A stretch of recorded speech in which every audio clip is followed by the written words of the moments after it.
Let's rate all of the Life is Strange games in chronological order, starting with Before the Storm, one of our favorite games. Uh, Dear to the heart of all of the original Life is Strange fans. Do we get into it, Lynn? Are we ready? Is everybody locked in? Is everybody for Before the Storm ranking? It's going to be Before the Storm first, Life is Strange 1. We are going to do Captain Spirit. I wanted to say that maybe do we just do Captain Spirit as a part of 2? But... Hmm. Hmm. Much like Wavelengths, I'm gonna... So Wavelengths and the bonus episode of Before the Storm, we are going to rate them as if they're in the game. So Wavelengths is going to be in True Colors, and that one bonus episode is Before the Storm. That's adding to the ranking. So a part of me wants to put Captain Spirit into... And not even rate Captain Spirit? Just include it into 2? You think that's the best idea, Lynn? I don't know. I don't know if we can consider Captain Spirit its own game. Because if we consider Captain Spirit its own game and put it anywhere above any of these games, besides Double Exposure, we're bugging. Yeah, it's optional content. I think we have to just say Captain Spirit is included with Life is Strange 2. Do I put a little text on? Hold on, let me put a little text up saying... What do you... I'll just say bonus content,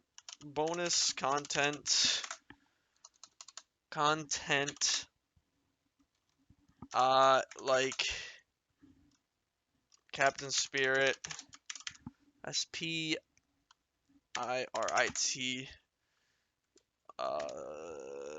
slash wavelengths, slash, we'll say Steph's story, because I feel like more people recognize it as Steph's story.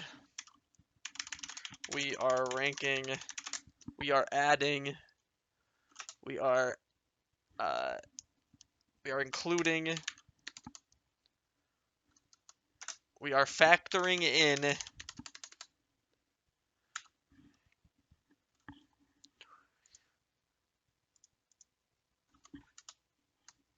we are factoring into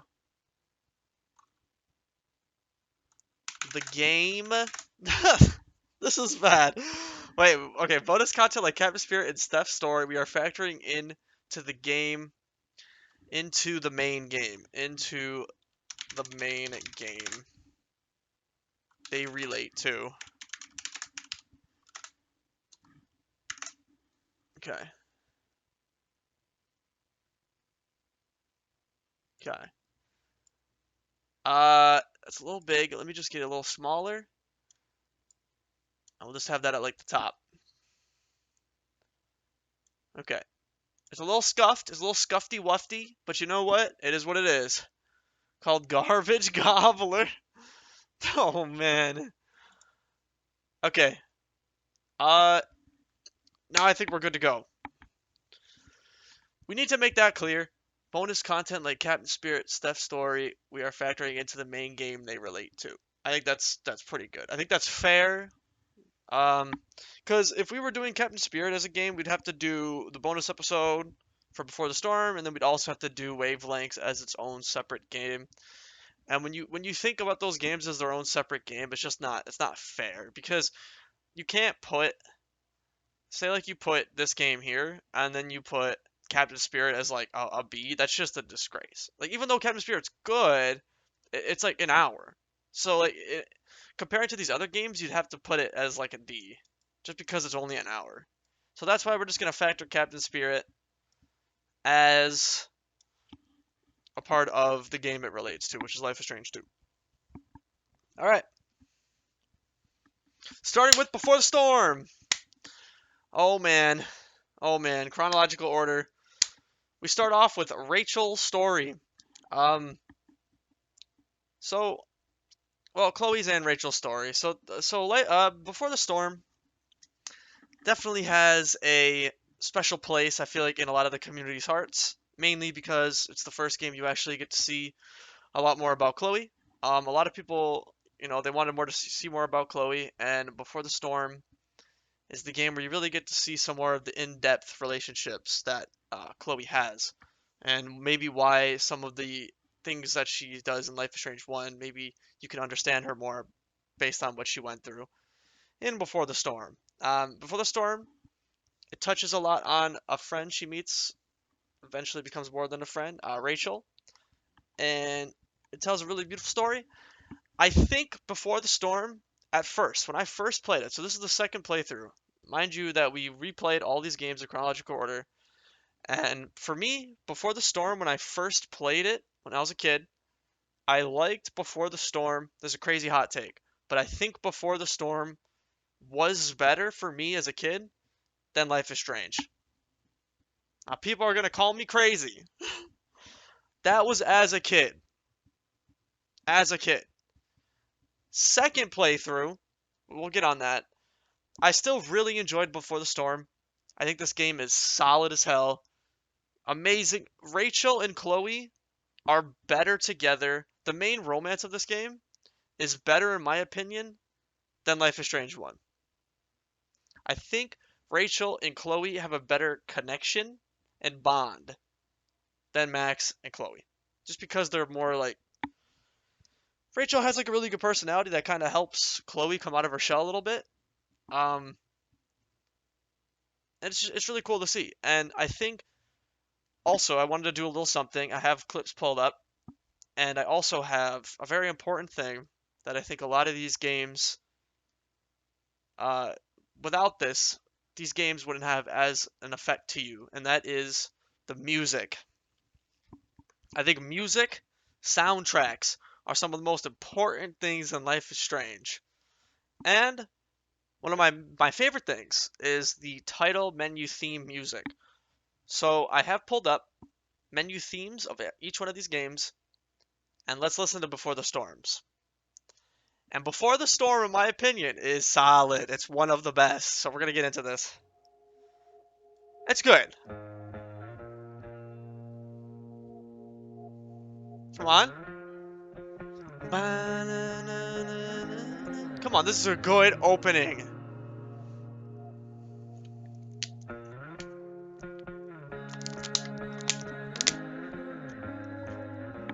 Rachel and Chloe played really well together. Well, Chloe just uses Maxine through most of... Exactly. Yeah, once you get older, as we talked about in the relationship tier list, you definitely start to realize and see the cracks of Chloe's character. Even Rachel, in some ways. But I think Chloe and Rachel were able to like really help each other.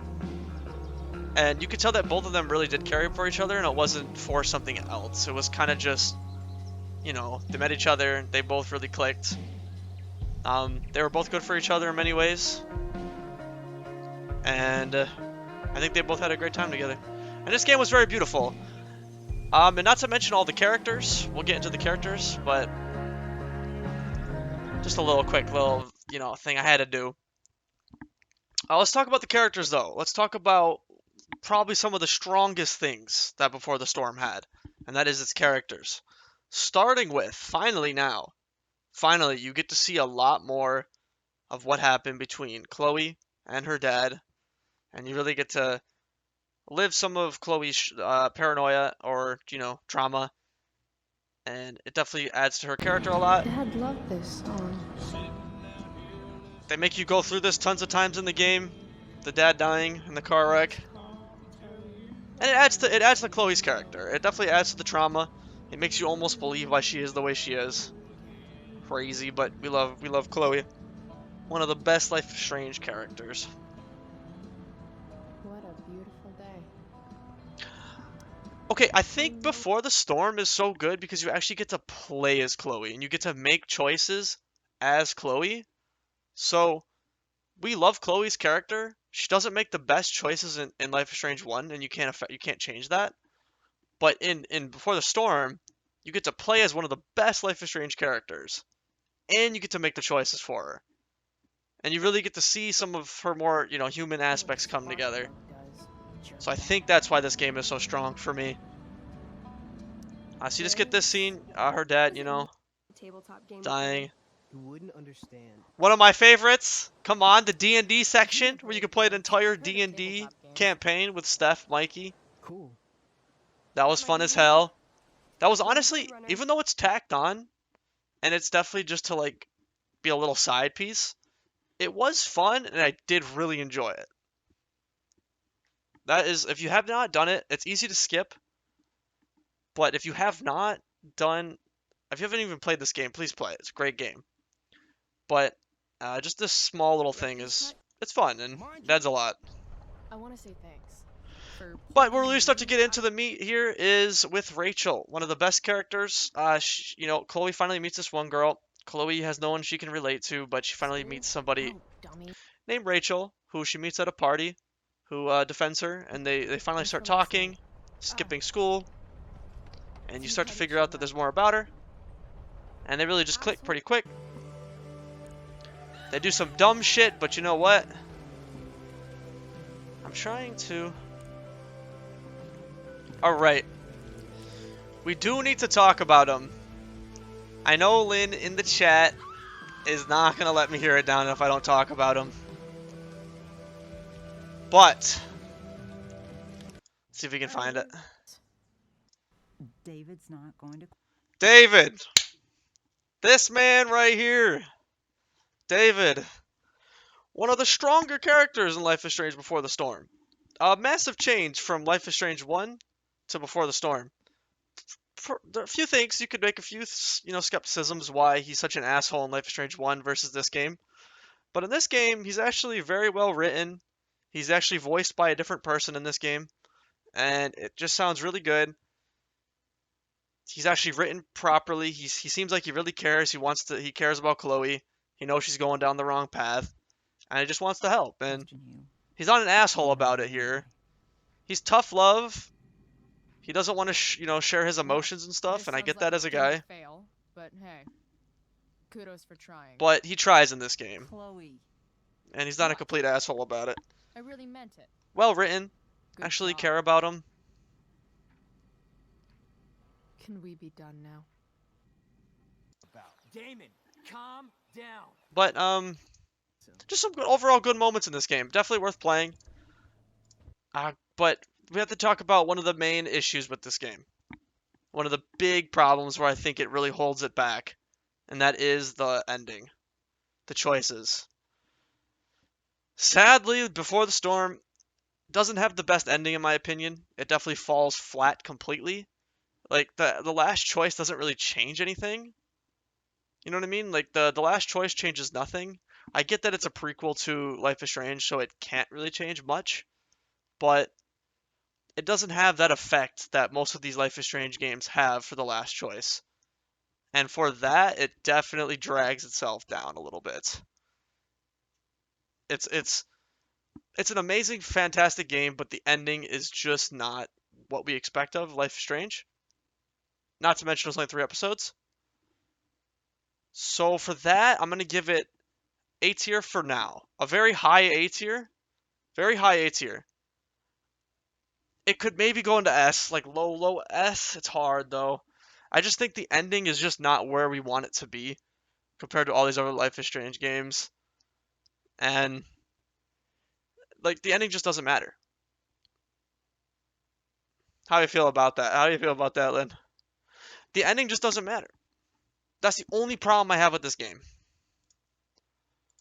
It's a beautiful game, beautiful thing with Rachel, everything, but What happens? it's kind of a nothing burger at the end. A tier? Yeah. It's an A tier game. I think people who hate on Before the Storm, I don't know.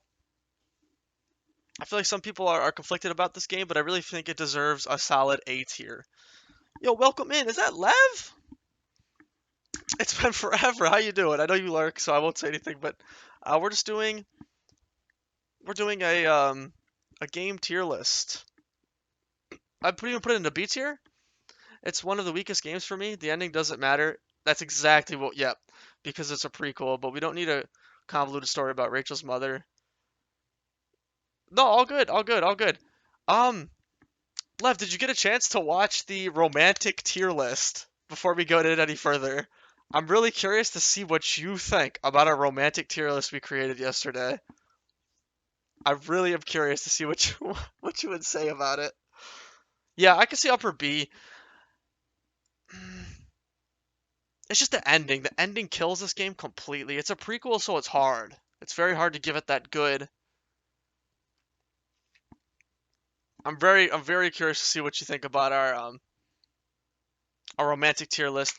I'm gonna probably upload the romantic tier list to like YouTube and Shorts and stuff. So I'll try to have some stuff up there. So maybe Rachel and Chloe. No, not yet. I'm gonna catch up right after this. Hell yeah, yo! I'm glad you come through. Trust me, any little bit means a lot. It definitely keeps me going. Um, and that's all that matters. I'm very curious to see what you think though. It should be in a VOD on Twitch. You could just skip to the end, but no worries, no worries. Trust me, you don't have to be in here. I just appreciate you coming every now and then. But I think for now we'll keep Before the Storm in A. Very solid game overall. The relationship between Chloe and Rachel is pretty immaculate. Oh, on YouTube? Okay, perfect. And yeah, besides that small, like I would say it's a pretty big thing because Life is Strange games and stuff is amazing. Exactly. You would have loved our romantic you would love it. You would love it. It's crazy. It's kind of like it's a little out of pocket, the tier list, but I think we did such an amazing job with it. We had a few of us helping to make it. Some people challenging me, and I'm glad they did because I could kind of see, okay, maybe you're right. Maybe I'll put this character somewhere else. I think you'll really enjoy that tier list. Um, Perfect. Yeah, I'm happy with A. Okay, now this game we're gonna have to spend some time with. I'm going to enjoy it. So happy to, hell yeah. This game, Life is Strange 1. The cream of the crop. The classic. This game, it's hard to hate because of nostalgia, number one. I will say, Life is Strange 1 is definitely carried to this day by nostalgia. However, it is still an amazing game. Even on a second playthrough, as a much older person from when I first played this, when it first came out, this game is still fantastic. Immaculate characters, amazing choices for the most part. Most choices do matter, and that's what we love in Life is Strange games, when the choices actually do matter. Definitely a classic, 100%. But as we mentioned yesterday in the romantic tier list, this game definitely has some flaws, and I think where this game has its biggest flaws are actually with Chloe. As much as we love Chloe, especially how many people, absolutely adore Chloe, and the reason why people played these games are probably because of Chloe a lot of the times. Chloe, as an older person, when you really start to understand relationships and shit, she definitely falls through the cracks as a character. And yeah, 100%. I think she's better in Before the Storm. I was just saying, like, with Before the Storm, you were at least able to make the choices for her. Like, you're able to play a really good character who you can actually make choices for. So, and you get to see some more of her humanity when you actually get to make her choices and see how she thinks. But in Life is Strange 1, you can't. She makes the choices for herself, and a lot of the time they're very selfish. As much as I love Chloe. I'm a Chloe stan. I was sad yesterday when I realized she's a mid-tier relationship choice. But as a character, she is S tier. As a character, she is an S tier character filled with tons of, flaws, amazing personality. She's very caring in some ways, but she definitely uses you a lot, uses Max a fuck ton, especially with Ashley Birch. Yeah, but at the end of the day, as a character, Chloe is S tier. And probably a lot of the reasons why everyone loved Life is Strange as much as they did. Yes, I agree. Not as a romance, but as a character. And I think if you see past that, see past the romance, and maybe just see their relationship, just Max and Chloe's, even if it's not romantic, it's still absolutely beautiful. And I think that's where this game really shines, obviously with those two characters. Still amazing characters, you know. You still have Warren. I don't think he's the worst character ever. You still have Joyce. She's fantastic. You know, you still have a few good characters here and there. Frank. David definitely got sidelined a little bit in Life is Strange 1. Storytelling, music. Yeah, we're gonna get on music. So I actually have a pull up. I'm trying to like showcase all the menu themes for each game, just because I think it means a lot. And Life is Strange 1, classic. Come on, you guys don't remember this when you first booted up after like waiting 2 months to play the next episode? I was sitting there 16 years old. I was like, this is it. What's gonna happen? Back when I in my days, man, when I was shit. Shit. I can't look back that far. It gets too dark.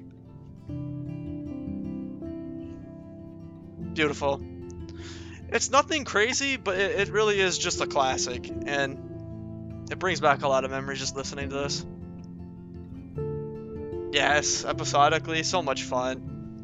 It sucked because it was so long. Wasn't it like 3 months you had to wait back in the days, if I remember? I think it was like 3-4 months you're waiting for an episode. Oh man, I remember being long. Yeah. I remember I would get out of school. Me and Tom, the guy who's named Vabon in the chat, we would all come back. We would go up into like the gas station and just get a bunch of shit like monsters for the episode. You know, play it all day. Oh man, this brings back memories. Months and months, and we were all disappointed with it. Exactly. I don't think it's as bad as like people say. I still like it. It has a lot of meaning to it. They had budget issues towards the end. Okay. They definitely could have done more endings, and we'll get on that. And we'll also get on that with Life is Strange 2. Life is Strange 2, I think that's one of the best. Yeah. Just a few little scenes I wanted to pull up. Life is Strange 1. I guess the first thing we can mention is kind of how they butchered David's character. It's hard because you go from a game like Before the Storm. If you play this shit in chronological order, it's kind of jarring just because David's character changes so much. You said, in regards to endings, I agree with you. Yeah. Yeah, it's very jarring. If you play this game in chronological order, you might not like it as much, just because just the one character, David, he changes up so much, and it's like, he was so reasonable in Before the Storm, and I actually really liked him. I really like David. I know Lynn really liked David in Before the Storm. And you're kind of rooting for him at the end of the game. You're like, shit, I actually really hope that her and David, you know, can experience that, like, the daughter-father thing, but, you know, I think it's in that between Before the Storm and Life is Strange 1 where maybe Chloe pisses David off so much that that's why he becomes what he is here. That's like the only thing you can really tell yourself. But there's just scenes like this where he's just such an ass. Yeah, combat will do that to you. He just doesn't even like care. Doesn't he smack her in this scene too? One of my guns is missing. Did you take it? Oh God, I didn't take your stupid gun. You do know I believe in gun control? Wait. Oh, he Is can. that Okay. grass? You been toking up again in here? Oh yeah, guns, weed. You were tripping balls. I'm sick of your disrespect. Yeah. Tell me the truth. Yeah, exactly. That's No an order. excuse for him to hit her. Whose is it? He hits her like, okay, yeah, depending on what you choose here. I'm sorry. Okay, if you don't step That in, he was my smacks her. Well. Yeah. I don't like strangers in my home, especially dopers.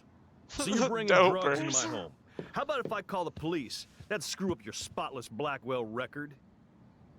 You do seem to get around, Max. I'm sick of you losers dragging Chloe down. Missy, you sure do like to pop up. It does seem like he still cares to some extent, this but he's just so much afternoon. more of an asshole. You don't have anything smart to say now. And I think What the hell? his character really just got destroyed. So I think that brings down the game a little bit. It's not necessarily the game's fault or the writer's fault, because obviously, they didn't know that they would write him into such a good character that they did in Before the Storm. It's just in this game he doesn't have the best writing, and I think for that we do have to bring maybe it down on the tier list a little bit. Like how did David go from trying his best to be there for Chloe, who does not want him to be there? Yeah, exactly. It's just obviously they wrote this game without writing Before the Storm, and they just weren't thinking about maybe that they would give him some more character development, or even wanted to give him character development. So he definitely gets sidelined. But I mean, you have some decent things that happen in this game, like with. Okay, yeah, we could talk Right. about. They completely dismissed the timeline and the other plot development. Tobanga. I'm trying to think what the.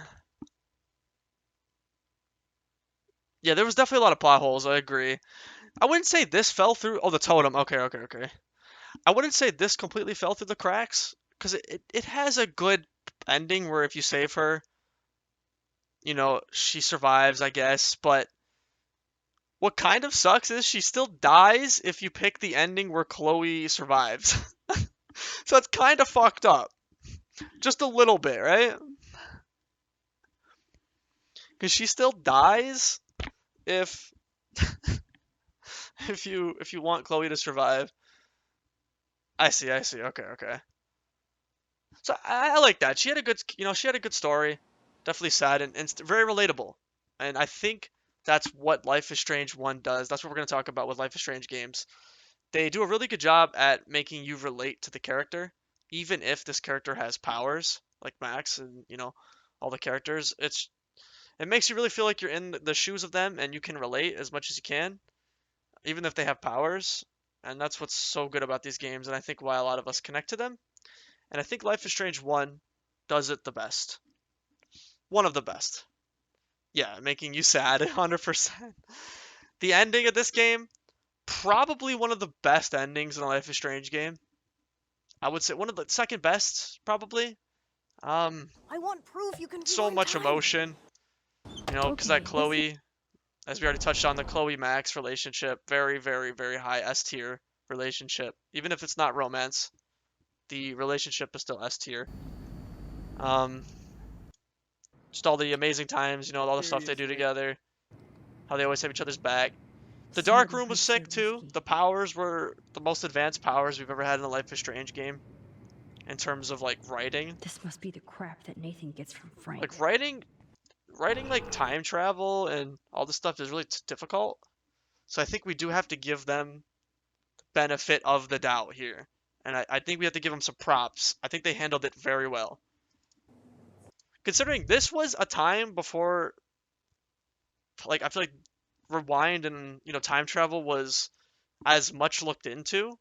I sure you had, like, you had Back to the Future and stuff before this. But I think this is one of the first ever games that do time travel really well. One of the only games to do time travel, right? Like, at least back in the day. Hey, Kate. I'm probably forgetting a few, but this amazing scene right here. It's for me to. Like, okay, episode 5, it might have some griefs, but this ending is still No. very emotional, No way. You are my number one. depending on what ending you pick. You are all that matters to me. I know. You proved that over. Let's see what ending they pick. Okay, they picked Even though the true ending. Like, this shit is sad, man. So I'm what gonna did make you y'all want? cry a little bit in the chat. I hope you check the perimeter, as my step-ass would say. This shit is sad. Let's talk business. Yeah, the nothing traveling for does you. bring a lot of plot Wrong. holes. You Yeah. got hella cash. You don't know who the fuck I am. We don't have to. We don't have to rewatch this, guys. We don't have to rewatch this Where'd you one. get that? What are you doing? But this scene, just Come on, the get emotion that here. door. The music is muted for copyright, I think, in this video. But the music they're playing, Tell me what to do. I'm so yeah, sick of people trying to control me. You are going to get in hella more trouble for great this than scene. drugs. Very sad. Yeah, they definitely muted the music, but that's fine.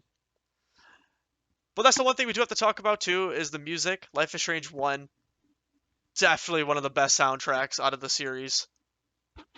Probably number 1 soundtrack. Yeah, we could probably argue that. Probably the best soundtrack. Do we pull up like a soundtrack tier list? Or that might be a lot, but I think It is safe to say, no matter at the end of the day, some people might fight me on this.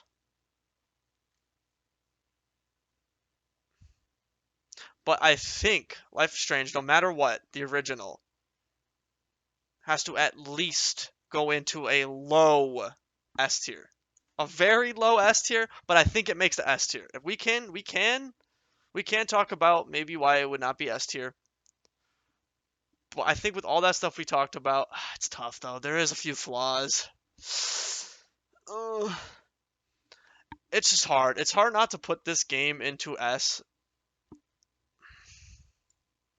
With all the nostalgia, with even replaying it and it's still living up to the hype. I feel like when I replayed it, how much it lived to the hype to me. Chloe getting 5 episodes with her. It's tough. It definitely could be. It's not below Before the Storm. It's definitely a better game than Before the Storm. Just if it falls into S or high A, it's hard to say. That's where I think I convinced myself S. I think I convinced myself S. I'm curious what y'all think. High A? I could see high A.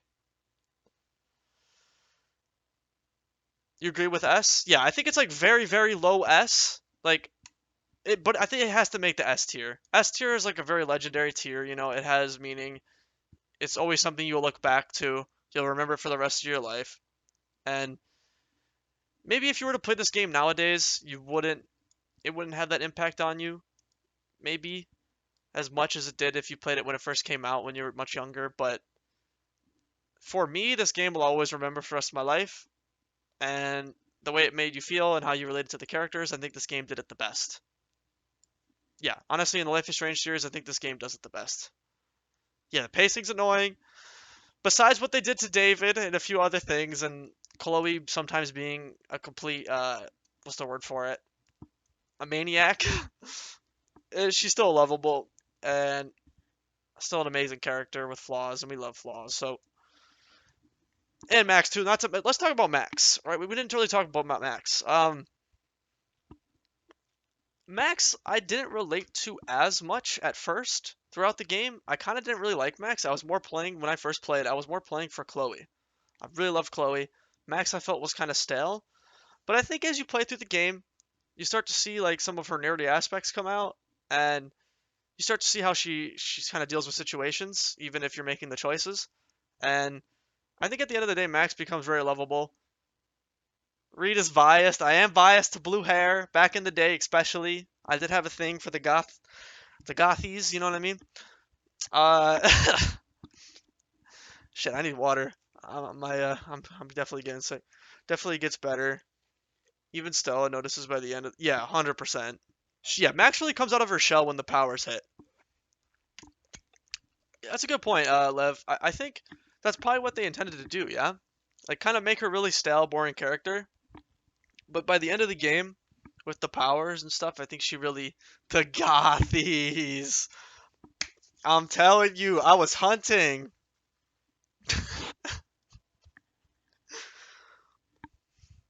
Never mind. She starts off as 100%, and I think that's good though. It's like the journey. It's the journey with the character, and maybe that was what they intended to do. Maybe they wanted you to put yourself more into her shoes, of like you get to paint this canvas type deal because it's a choice game. Now I'm sounding like philosophy and shit. Hold on, I'm good. I'm getting kind of okay at this. Hold on. This is exactly. I'm getting decent at this. I've never been the guy for words, but maybe. I think I'm happy with that. I think low S. It's got to be S tier. I just wouldn't forgive myself if I put Life is Strange below anything below S tier. But for people like Lynn, I really can understand, Lynn, why you would give it an A if you just played it today. I can understand that. Yeah, it's just practice. I agree. I love streaming. Streaming is so much fun. I just like, honestly, I'm happy as long as I have like 1 or 2 people watching. I'm happy. I could just do this shit all day. Justice for David. You know what? Do we put like a text in there? Justice for David on top of Life is Strange. Can I do that? Hold on. No, no, that's too much work. Just like hashtag. Okay, I'll put it in there. Hold on. Okay, hold. Hashtag Justice for David. I like that. We'll do it as like maybe black. A nice like, or like maybe it can't be black because I don't think the color will mess up with the tier list. There it is. Justice for Okay, we'll put that right there. Hashtag Justice for David. Not bad. We could put it on top of it, but I don't think you'd be able to see it at that point.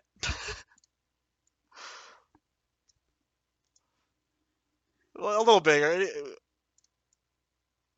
Okay, that's good. That might be too big. Okay. Perfect. Okay, so next coming up, Lev, all the people also who are watching maybe missed the beginning, and missed the text in the chat. We are going to count. I was gonna do Captain Spirit as its own game, but I just don't feel like that's right. Considering I am counting Before the Storm, I'm counting the bonus episode as a part of Before the Storm.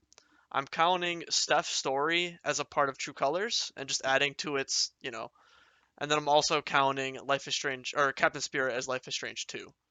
So like these games, these bonus content do add to the main game that they're in, and we'll talk about that. But I just don't think it's right to put Captain Spirit in this list because like it's 3 hours. Yeah, it can be separate. It's 3 hours. Like I love Captain Spirit. It's good, but it's 3 hours. Can we really put Captain Spirit like above some of these games? I don't know. So I think I like what I have planned for it. It's just we're just gonna consider it as if it's a part of its game that they're the main game that they're in. That they elevate and add. So they made David an asswipe in Life is Strange 1 because they needed him for the overarching mystery, and it turns out David is not the culprit. He mellows out really quickly. Yeah.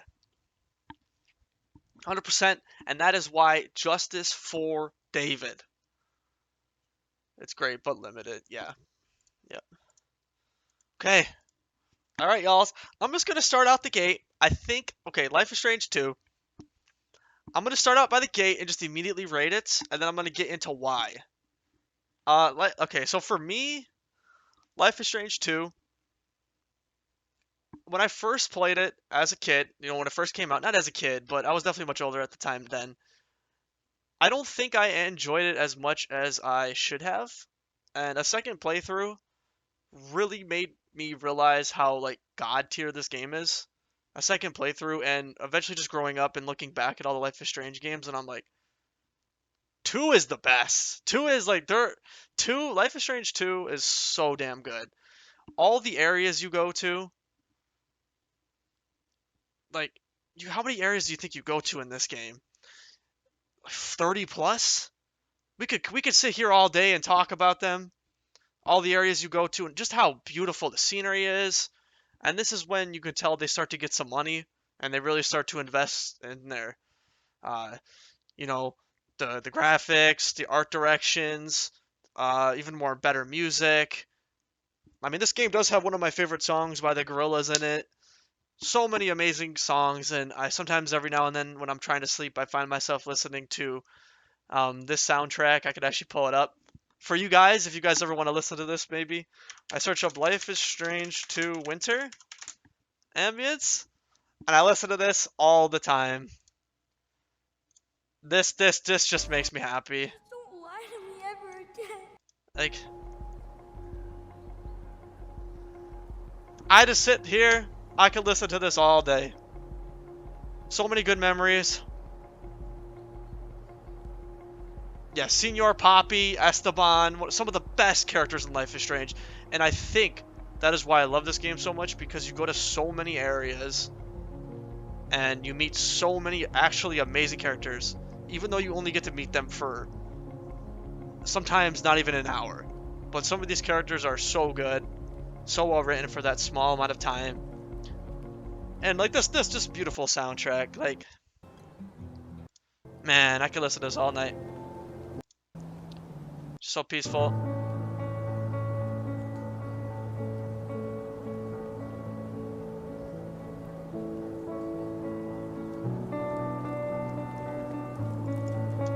But let's put that in the background. Why not, right? While we do this.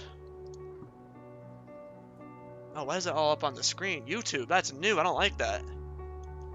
I will just put that like a little lower. Oh, that's so good.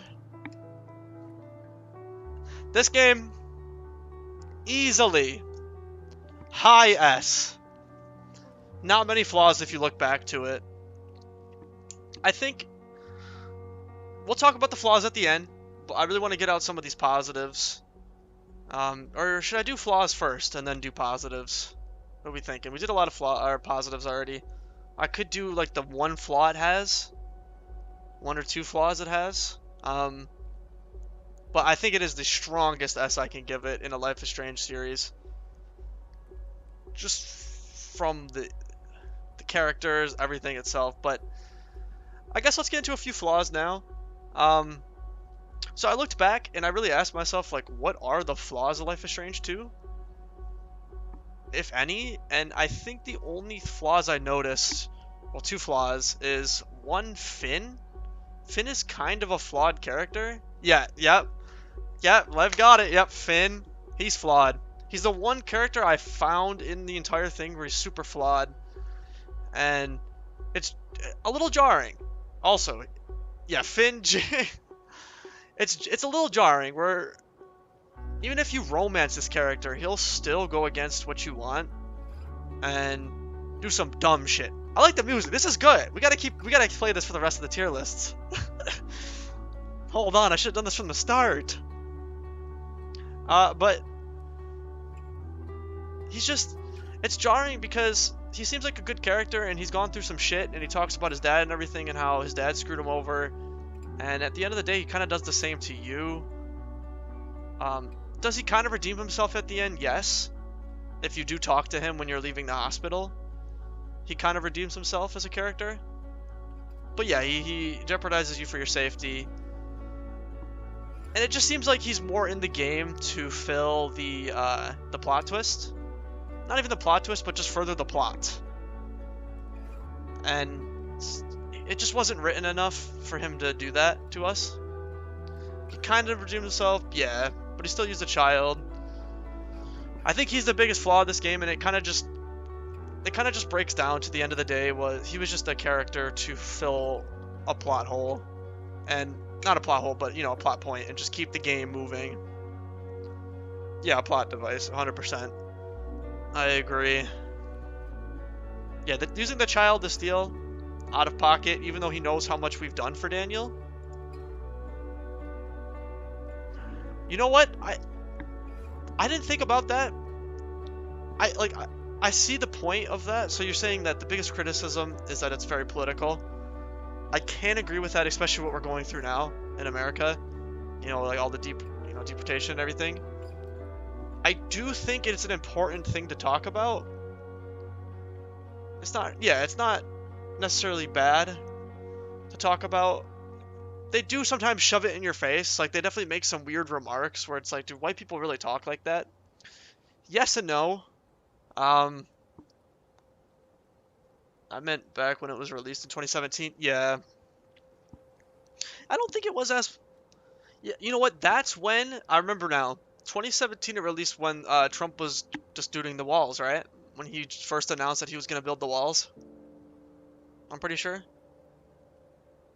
Yeah, I think that's... No. Yes.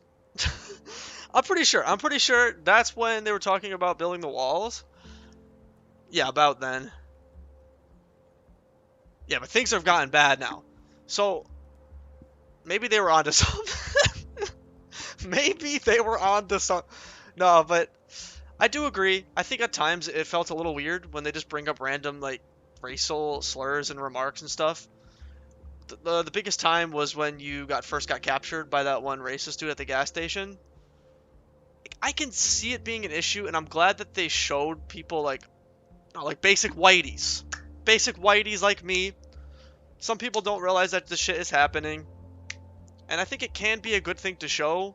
It felt a little too much, but I think it is important to show. And I think that's what Life is Strange is about. You know, making you feel like you're a part of these characters and talking about issues in the world also sometimes, and making you relate to that character, and I'm sure a lot of people can relate to that. So that's a good negative though. It definitely can be seen as a negative. Some people don't want to see political shit in their video game, and I get that too. And it definitely brings it a little bit down, but for me it's still a massive S tier. It could be more subtly, exactly. That was gonna be my second thing. I need a break from the Doomer feed. Yeah, 100%. That's kind of why I stay away from politics. I feel like it's just so Doomer. It just makes me sad, but it's like sometimes you have to, you know, understand what's going on so you're not ignorant, but it's just very Doomery. Yeah, I agree. But it's kind of funny how we talked about this, because I kind of like disproved my second point, and my second point was going to be that the game, some people might not be able to relate to this game in a way, like where that they can relate to other games, and put their shoes in, because not a lot of people have ever like been on the run before and just always on the road. I'm sure some people, you know, but it's definitely harder to relate to this game being on the road. But I think for the people who maybe have brothers like me, you know, can definitely relate to it no matter what. At the end of the day, whatever your situation is, a lot of people playing it now relate to it much more. Yeah, 100%. And now that we talked about the political thing, I guess, yeah, a lot of people can relate to it from that alone.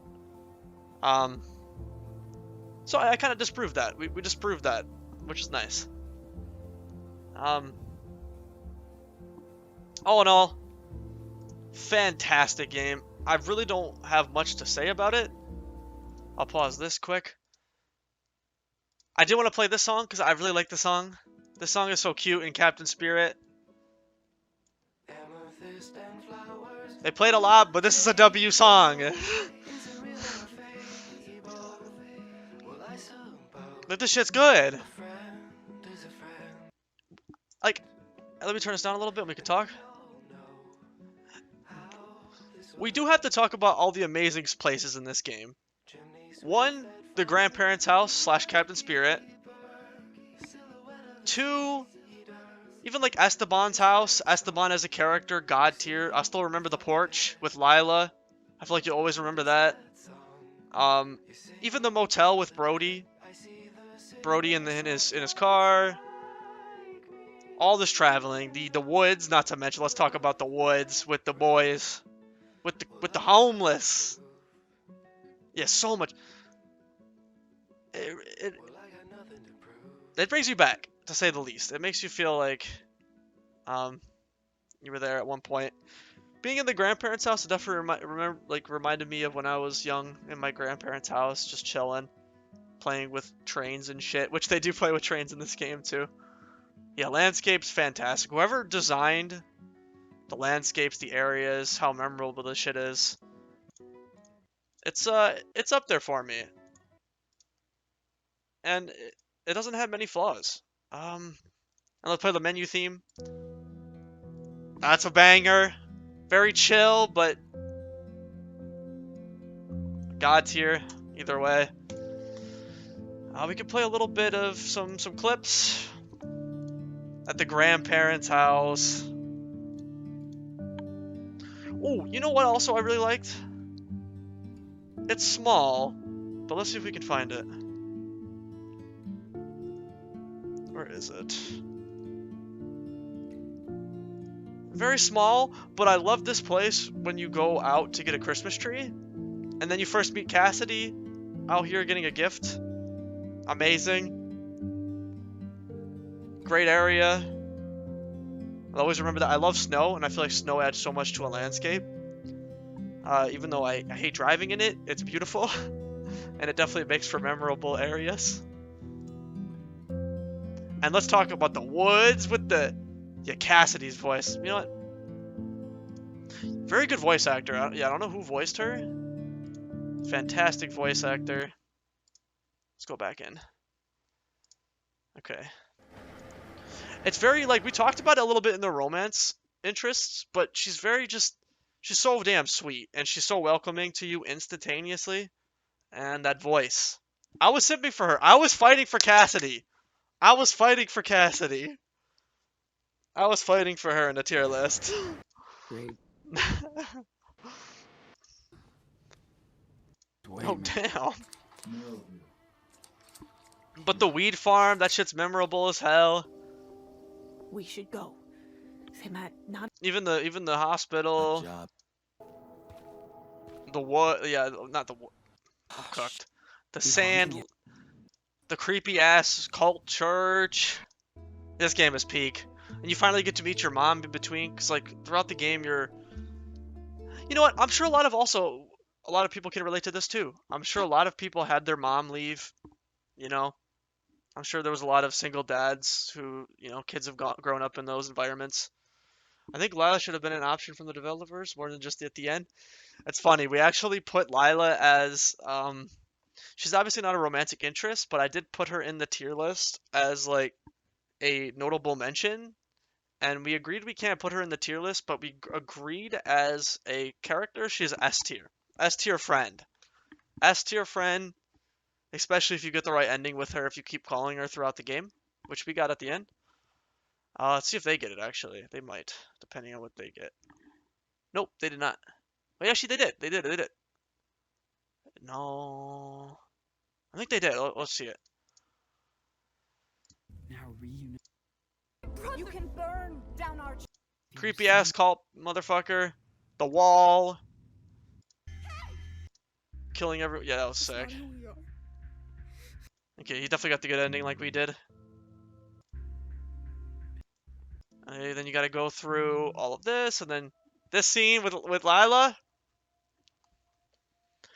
But considering she ends up institutionalized if you do not call her. Agreed. Yeah, and that's the last point I wanted to make about Life is Strange 2. This game, your choices matter the most out of any Life is Strange game. Call me crazy. Due to the fact that there's like 12 endings. And all of them are based on how you decided to raise Daniel. And some of your choices. A lot of your choices. They really affect Daniel as a character. And a lot of endings happen because those choices you made throughout the game to Daniel. Which no other Life is Strange game does that, really. So, for that alone, for a choice game, this is the best game out of the series. Yeah. Exactly. Like, come on, this shit is such a good payoff when you had that good ending with Daniel. You did everything right, and he's a good now. You know, he's got powers. I would love to see a version of this Daniel again in another game where you get to play as good Daniel. Man, that would be peak. He looks like such a nice guy, and it's really nice to see like all you've done to get him to this point, where I'm sure now he would protect a lot of people and know how to use his powers right. Peak! That shit is peak! How you think, Lynn? But considering she end up institutionalized if you do call her, I don't know. Yeah. That's just peak. She's also caked up. Like, I've been looking at that a little bit. I shouldn't be looking at that, but hold on. We gotta look at that. We gotta take a quick little peek at Rune one more time. Never mind, I shouldn't do that. Read Goon on stream. Read Goon. I'm sorry, I noticed it out the corner of the eye. Hold on. Shit. It's so hard to skip through, right? Friends are different, alright? Friends I try not to look at. Once someone becomes the friend you can't, you know? You know, this is... This scene is so good, though, man. It's definitely a sacrifice ending for Sean, but I think it still is the best ending. Hold on. Alright, we're done. We're done. I'm happy with that. I think that game is an easy S tier. Sorry for the gooning. You know, you gotta do it. Yeah, this is gonna be an easy S tier for me. Cassidy, we talked about the characters. God tier. Let's talk about the characters one more time before we end. Esteban, one of the best characters in the game. I really wish we got more with him. It sucks how fast he went because he was such a cool character, such a loving dad. You could tell immediately. He had the good vibes. Daniel, amazing. Rough as hell, annoying, but you have to understand that he's a kid. And by the end of it, it really comes through and it's rewarding. Sean, one of the better Life is Strange main characters, in my opinion. You can really put yourself in his shoes. All the characters, Lila, Cassidy, Finn. Even though Finn's a dick, he still is okay. Brody, the parents, even the grandparents. Even Captain Spirit, Chris, Chris's dad. All these characters, it's all just it's so well weaved into the story of you being on the run, and I don't know. I really love that game. I'll always look back to Life is Strange 2 with even fonder memories, I think, than Life is Strange 1. A lot of people would disagree with me. I think sometimes people hate 2, and I'm sad for that. I think those people are likely people who, we will talk about this a little bit in Life is Strange Double Exposure, but I think a lot of people hate on most of these Life is Strange games just because of this girl not in them. As much as I love Chloe, I think a lot of people, I don't know.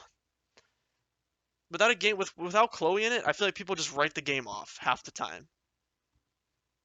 And it makes me kind of sad. Brody is the best. I agree, and I've been a fan since 2015. I hated the Powers and True Colors. She was the best. Price Field fans. Yeah, I think it's just the fans are crazy. As much as I love Chloe too. I love Chloe. I made my GTA character look exactly like Chloe. I love her. But I can't admit when there's an amazing game. And I think 2 really is that. That's why I loved Before the Storm so much as a kid.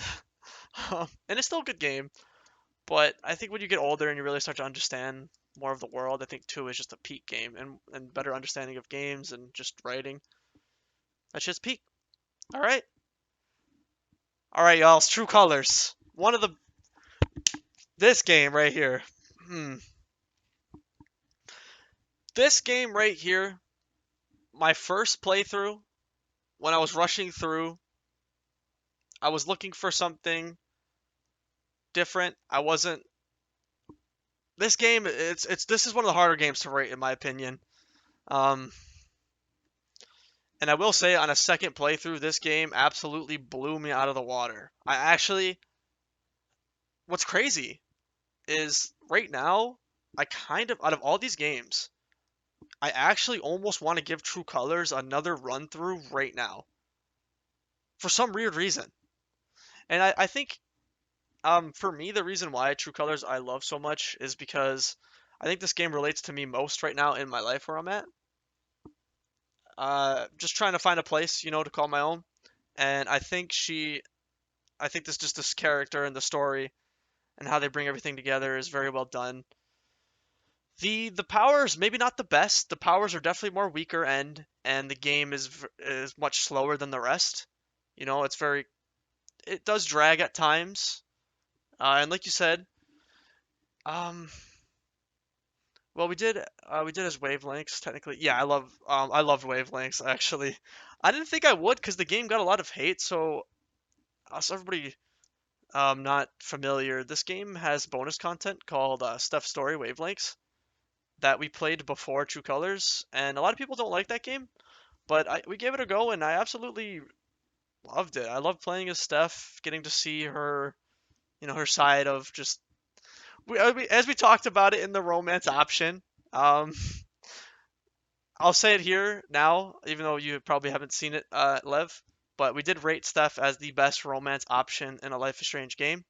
And I think it's just due to number one, wavelengths, where you get to see her passions come through, and she's the one of the characters in Life is Strange, probably at the top, who shows passion the most about what she loves, and she's just such an amazing character, and wavelengths really helps push that through. And you get to see some of the PTSD she has with Chloe and Rachel dying and moving away, and then not becoming close to Mikey getting on her ass for it, and it's kind of weird, and you get to see both back and forth, and then them eventually, make up.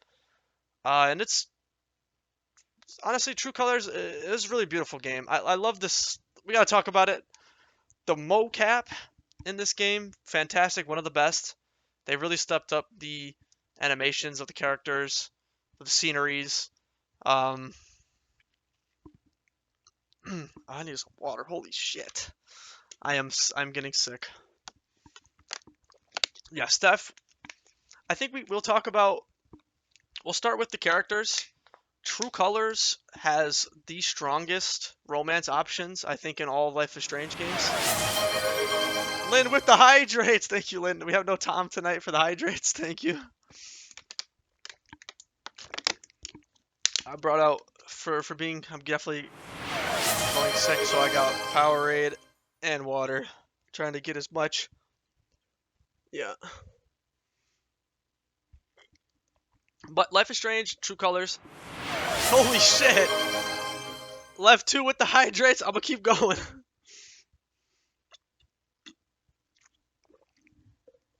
Oh god, I need something else then. That's all I got. I'm gonna keep going. Oh, the cap's still on. They continue. Make sure to hydrate yourselves. Water is always the way. I feel like we're in the sick era, and this will help you. We're definitely in the sick season, so I feel like this is a good time. But as we said yesterday, Life is Strange True Colors definitely has the best romance options, in my opinion. It's got the best guy character romance in all of Life is Strange by far, and one of the best girl is sick right now. Is she okay? Just like basic cold, nothing too crazy. I'm starting, like when you get that sore throat and you start to feel like it all come up and it's in your ears and shit. I'm feeling that right now, so I think I said I was gonna get the stream done, and I might take a little break just until I'm not sick again. But I gotta get this done before I go super sick mode. But I'm definitely feeling it. It's definitely Halloween. It's definitely for going out for Halloween, but Halloween was so much fun. I can't complain. Halloween was a lot of fun. I hope you guys enjoyed your Halloween. Halloween is always one of the best times of the years. Best time of the year. I'm glad I was working on Halloween. Damn. Well, I hope your roommate's okay. I hope it's just a basic cold. Not COVID or anything. They got us. That's all I know. October is usually like November. Like a lot of people get sick. All right. Stream. What, you stream? Yo, let me give you a follow. I'll give you a follow. Wait. How did I do that? Oh god, I just realized this is on the main stream. I don't think there's anything.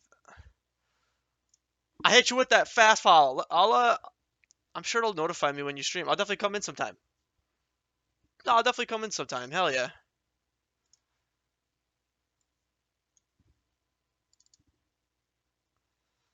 Hollow weekend. Yeah, I'll definitely come in sometime. I'll check the VOD if you got it up too. See, this guy knows what I'm talking about. I'm back here almost every day now. More than a year. Peak. This shit's peak.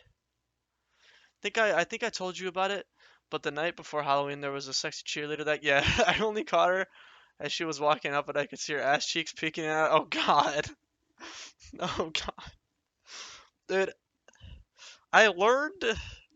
Okay, so I was with some of my two like really good friends, and they decided to like go as cows. People are crazy. That's all I gotta say. People are crazy. Like, random dudes are insane. So I didn't mean to self-promote. No, you're fine. No, that was me, honestly, who self-promoted. You're fine. Recent VODs are up. Hell yeah. No, it was me. I asked.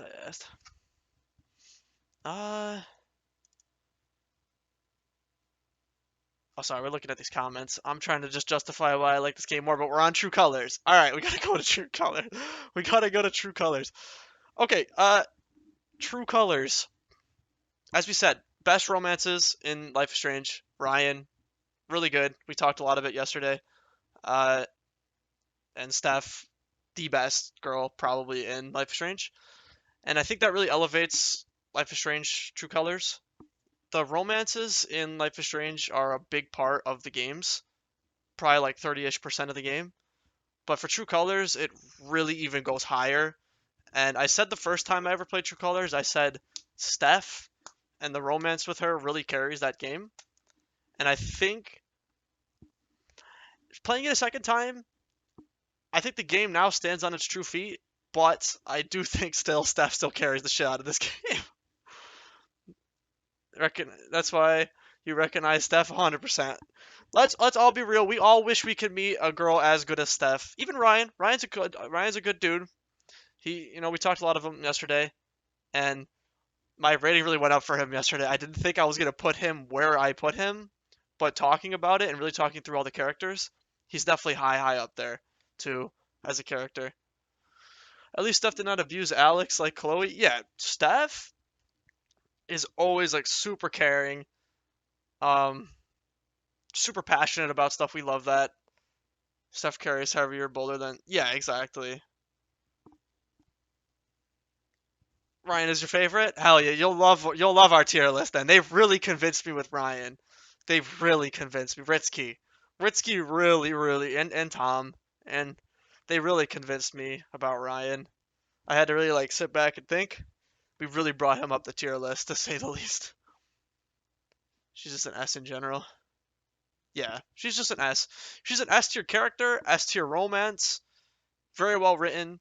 In all the games she's in, honestly. In Before the Storm, she's written really well. In Wavelength, she's written really well.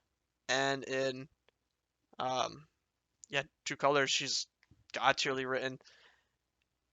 And we did this yesterday, but I gotta do this again. I have to show. I'm sorry, we gotta watch this again. Steph, Alex, kiss scene. We need to watch this with music. This is a banger. No, that song, that audio was scuffed. Hold on. Banger. This scene is god tier. To make sure other people We gotta watch get what this. they need. Because this adds to the game. We're talking about the game right now, and I think the scene adds massively to the game. For people who put a lot of time and effort into these relationships in the game, I mean, somewhat, obviously, it has a massive payout in this I like game. you a lot, Alex. One of the best. Especially the ending, where he tells You you. mean the fucking world to me. We watched all this yesterday, but honestly, we'll do it again. Okay. Notice something. We talked about this yesterday. I'm saying this over and over. I sound like a fucking crazy man. But I love the color showing her nervousness. Kiss me. And now she just wants you to, go for it. It elevates the powers of Alex, even though it's a very boring power. It definitely has its good moments like this. Very boring power. More on the side of a boring game, but it has its strong moments like this that I think really carry the game. And like, come on, this shit looks good. The video's kind of shit. Like, the quality of the video's kind of shit, so it doesn't look as good as it normally does. But shows before you know it. like, look at the scene. It's just so good. You got all the lights everywhere, the beautiful rooftop. Yeah, it's more on the cozy side. Yeah. Cozy game. Definitely for probably more of an older audience. First episode for Life is Strange, that's part of the course. Yeah, they always have amazing characters that die so fast. Man, Rachel. I wish we got more of Rachel. Esteban, Mushroom, Gabe. Gabe is honestly one of the more potential characters, I think, in Life is Strange. He was really chill, and you get to really see a lot about. If people have never played Steph's story and you like Gabe, I think it's really worth playing because they showcase Steph and Gabe's relationship a lot and show just how much like Gabe is a great person helping all these people find a place in Haven. Mushroom wasn't necessary. That was a flaw. I think the reason they did it is because they probably just didn't want to animate the dog throughout the game, right? So sad. They probably just didn't want to fucking animate the dog anymore. Am I being right? What do you think, Lynn? Oh, man. I think that's what we said. I think that's what Lynn said, actually. They probably just didn't want to animate the dog. It probably cost too much resources. What I found necessary was the fact that they were eating ravioli and Daniel get them some protein. True. We could have went through and killed all the panthers. They had a dog at the true. Shit. It would be... Do you think the dog would have taken away from some scenes? You know what?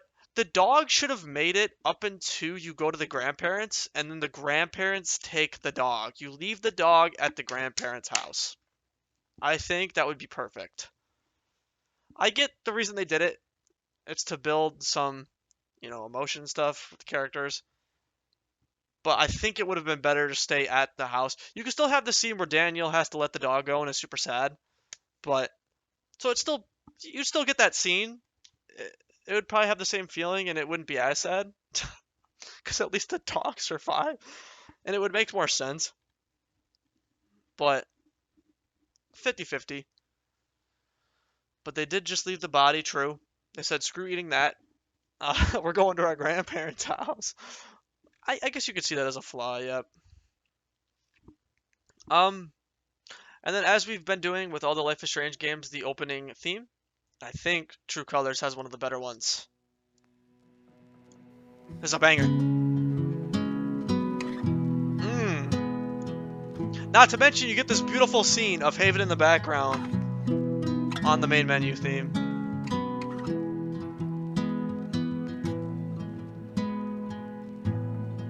Boom, boom, boom. That's good.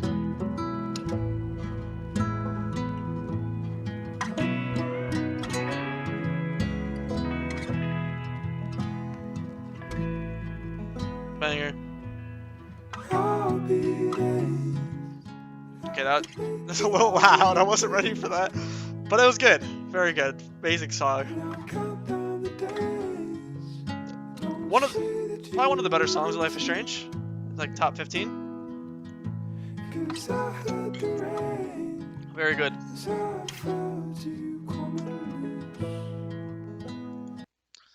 And then last but not least, I'd say, so we talked about all the characters. Ryan, really great. Steph, obviously, of course. Gabe, how amazing Gabe was and everything he did for the crew. Like, Gabe was a character from the start who you could see throughout the game. All he wanted to do was just help all these people there. And he was honestly a very inspirational character. They did a great job writing him. Killed him off too soon. Not to mention, at the end, that the scene where he's like, he comes back, as like, she's just imagining him. Strong push. And he tells her, what happens throughout the game, depending on what ending you get.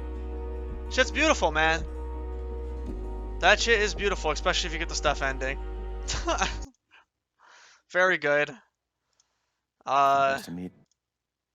Who else? It's like a short version of... We do have to talk about, what's her name? Fuck. Definitely a couple flaws. I guess we'll get into some of the flawed characters. And there was a few. We're gonna have to talk about Charlotte. Charlotte. I know me and Lynn felt this when we were on that episode, but Charlotte, we did not like. I think she she's also jarring. They do this a lot. I've noticed with Life is Strange games. They have to pick like one character to get completely screwed over. And I feel like Charlotte's character kind of gets screwed over. I get some of the reasoning behind her choices, and let's see if we can find that part. Shit, where is it? It's got to be here somewhere. Is it chapter? Yeah, chapter 3, I think, actually. Yeah, it's chapter 3 after the LARP. Yeah, this part right here. Ryan, it's I do think Gabe should have been with Riley. Oh my god, that would be peak. Riley is such a good character, too. I really liked Riley, even though she doesn't have much. You were supposed to protect us. So when me and Lynn were Why playing through couldn't this, this part just kind of felt jarring. Like, I just don't see... I could see her blaming... I think this was a flaw in the writing, actually. I could see her blaming us. I could see her blaming Gabe, maybe. But blaming her kid, I just don't see that. Like, what are they... You know? What I thought was going to happen is when she was hammering this out, I thought it was going to show her at the end. Like, she blames herself the most, because she should blame herself. She is the parent. You are the parent. You are technically responsible at the end of the day for your child's actions. And we didn't get that at all. I don't think she, like, said she felt guilty or even showed she felt guilty at all about any of this. She was just mad at her son instead of taking the blame, which kind of is her fault. It's your fault. I thought, like, the big reveal was going to be, like, she blames herself. RV! Hi. Charlotte, Doing a quick little tier list. I hate. So actually, My the parents son, constantly Alex. deflect accountability and they kill the good parents like Esteban. 100%. They He's leave. sweet, They leave the care. creative, RV, how was your stream and though? he's the most important thing in the. How was the stream? I did come through a little bit. I'm getting I saw that you were doing the Palia, right? Did they update it? Stream was good, a very long stream. Yeah, I saw that. You started at what, like 6? Maybe like 7 my time? Oh yeah, I've always forget to mention, RV always shows great love. She always, raids us. So if you guys ever get a chance, please make sure to check her stream out. I think you will like it. She does a lot of like fun content. I think she's a little more production better than me. She actually, she does the proper Twitch things. Are you following her? Nice, thank you. I was trying to finish the Halloween bundles. I see, okay. Oh, before they go away? Okay. But getting back to this, I started to stream at like noonish or something. Oh, damn. Holy shit, Harvey. Yo, it is sleep time. It is sleep. Dude. I can only stream for 3 hours. I'm the 3-hour part-timer. Other side, damn. Bookshop simulator, what the fuck's that about? That kind of sounds chill. Bookshop, that kind of sounds nice. Is it like a, like those nice bookshops that have very like greenery around them and stuff? I love those ones, and they're very just vibey, like with good sunlight. Kind of like something you find out of Harry Potter. It's like supermarket simulator, but you have oh, that's pretty chill. Sounds nice actually. I do love me some simulators. But sorry, getting back to this with the one flaw of this game that I think we found the most was just what we talked about with Charlotte and how her character kind of just gets ruined because they're trying to serve a plot point, I think. And it's like TCG, you can buy boxes, first editions. Oh, that's pretty chill. Okay, so it's like the TCG card shop. I see. The Pokemon card shop or whatever. Universe to me. Yeah, she definitely is just there to serve a plot, and that was weird. And the scene just felt kind of off. This scene honestly felt off, and we had to do this shit twice because we messed up, and I was like, okay, I gotta redo that. And it was annoying having to redo the scene again. Huh. I wrecked my sculpture. So I think that's probably the biggest flaw about this game is like Charlotte, and another pretty big flaw is it's definitely a slower game, and I feel like a lot of people want to, they want to go back to Life is Strange 1, where there's, this massive thing happening, and there's all these plot points, you're going from one place to the other, all these crazy shit. But this game, personally, I don't think it's a flaw, and I think a lot of people see it as a flaw just because it's not Life is Strange 1 stakes. But my go-to simulator is American Truck Sim. Hell yeah, sister. Hell yeah.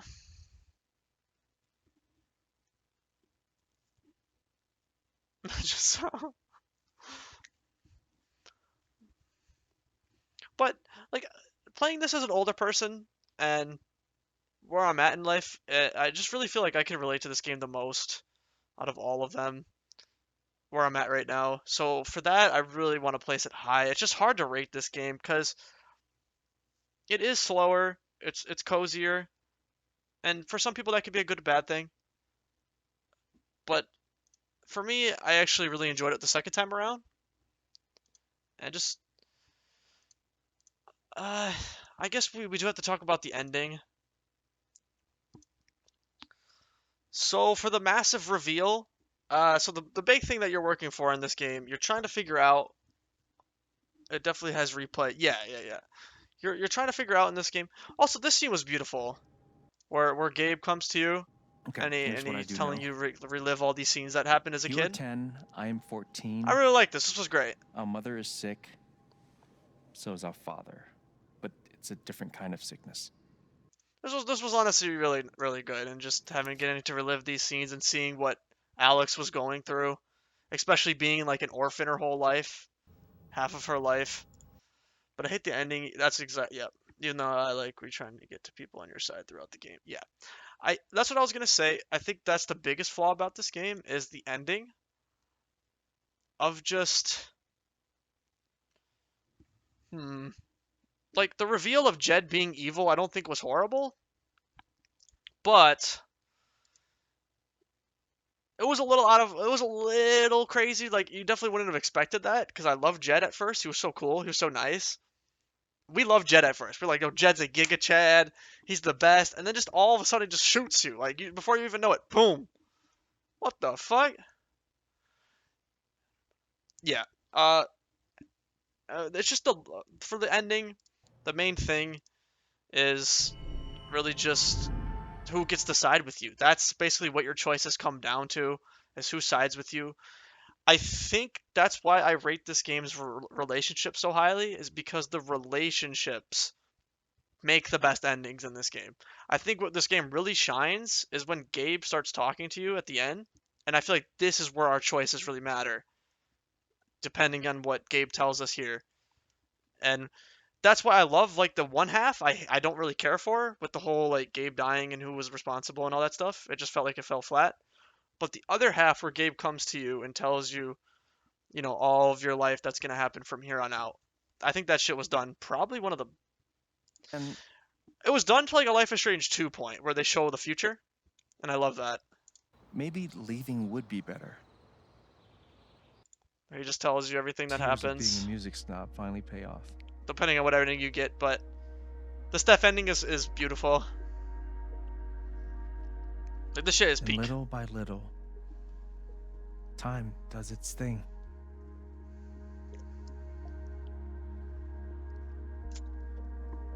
This is good.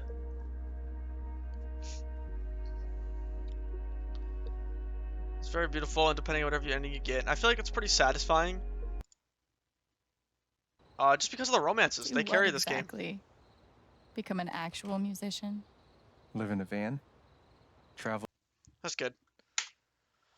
But so we'll go back to the main tier list, and I think we do got to talk about the power. With emotion and how she can kind of feel people's emotions. And is it the weakest power out of the group? Yes. But does it still have good moments? 100%. And we see that here. You mean the fucking world? Of course. We'll watch the scene over and over. This shit is peak. The colors, and then you get the massive, like, the joy color. across the valley. It has its very good moments like this, where I think it shines through the scenery. Maybe not so much as playing with the power, but like through the scenery. I think True Colors, it's a tough one, man. This is so hard. Fuck. A lot of people hate True Colors. A lot of people put this shit into like D. A lot of people put this shit into C. I will not stand for that. I will not stand for that. True Colors, please replay this game. Because I know a lot of people probably played this shit just being like, it's boring, I can't rewind time, I can't fucking I don't have a brother who can like force shit and kill everything. But you have to look back, you have to sit back, you have to take a breath, and you have to sit back and just enjoy what this game scenery has to offer. The characters, the relationships are the strongest. And I think when you do that and actually enjoy Alex's story, because Alex isn't a great character. We didn't really talk much about Alex before we rate this game. And I really do think Alex, I can relate to her probably the most out of this list. Just trying to find a place. You know, I'm at that point in my life. And I think a lot of people can always be at that point in their life, depending on if they're looking maybe, you know, maybe they don't have a friend group. Maybe they're looking for a friend group. Maybe they're looking for a place to finally call home, much like Alex was. All the characters especially too, and throughout the game. It's a strong game. It's a strong game. Fuck. And I think for that, it is probably the highest A I can give it. The top of A. It does have its flaws, as we mentioned. It's definitely slower. The endings don't have as much meaning. It does fall flat.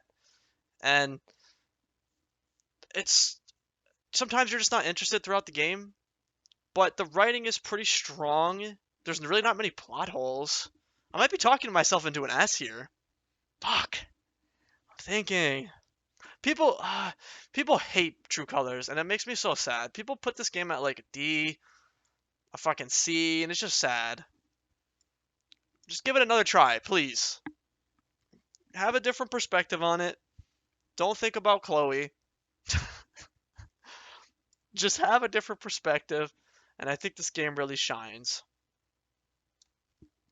Beautiful, beautiful scenery. I found myself in this game playing through and just wishing that I could have a place to live like Alex does. That would be so cool.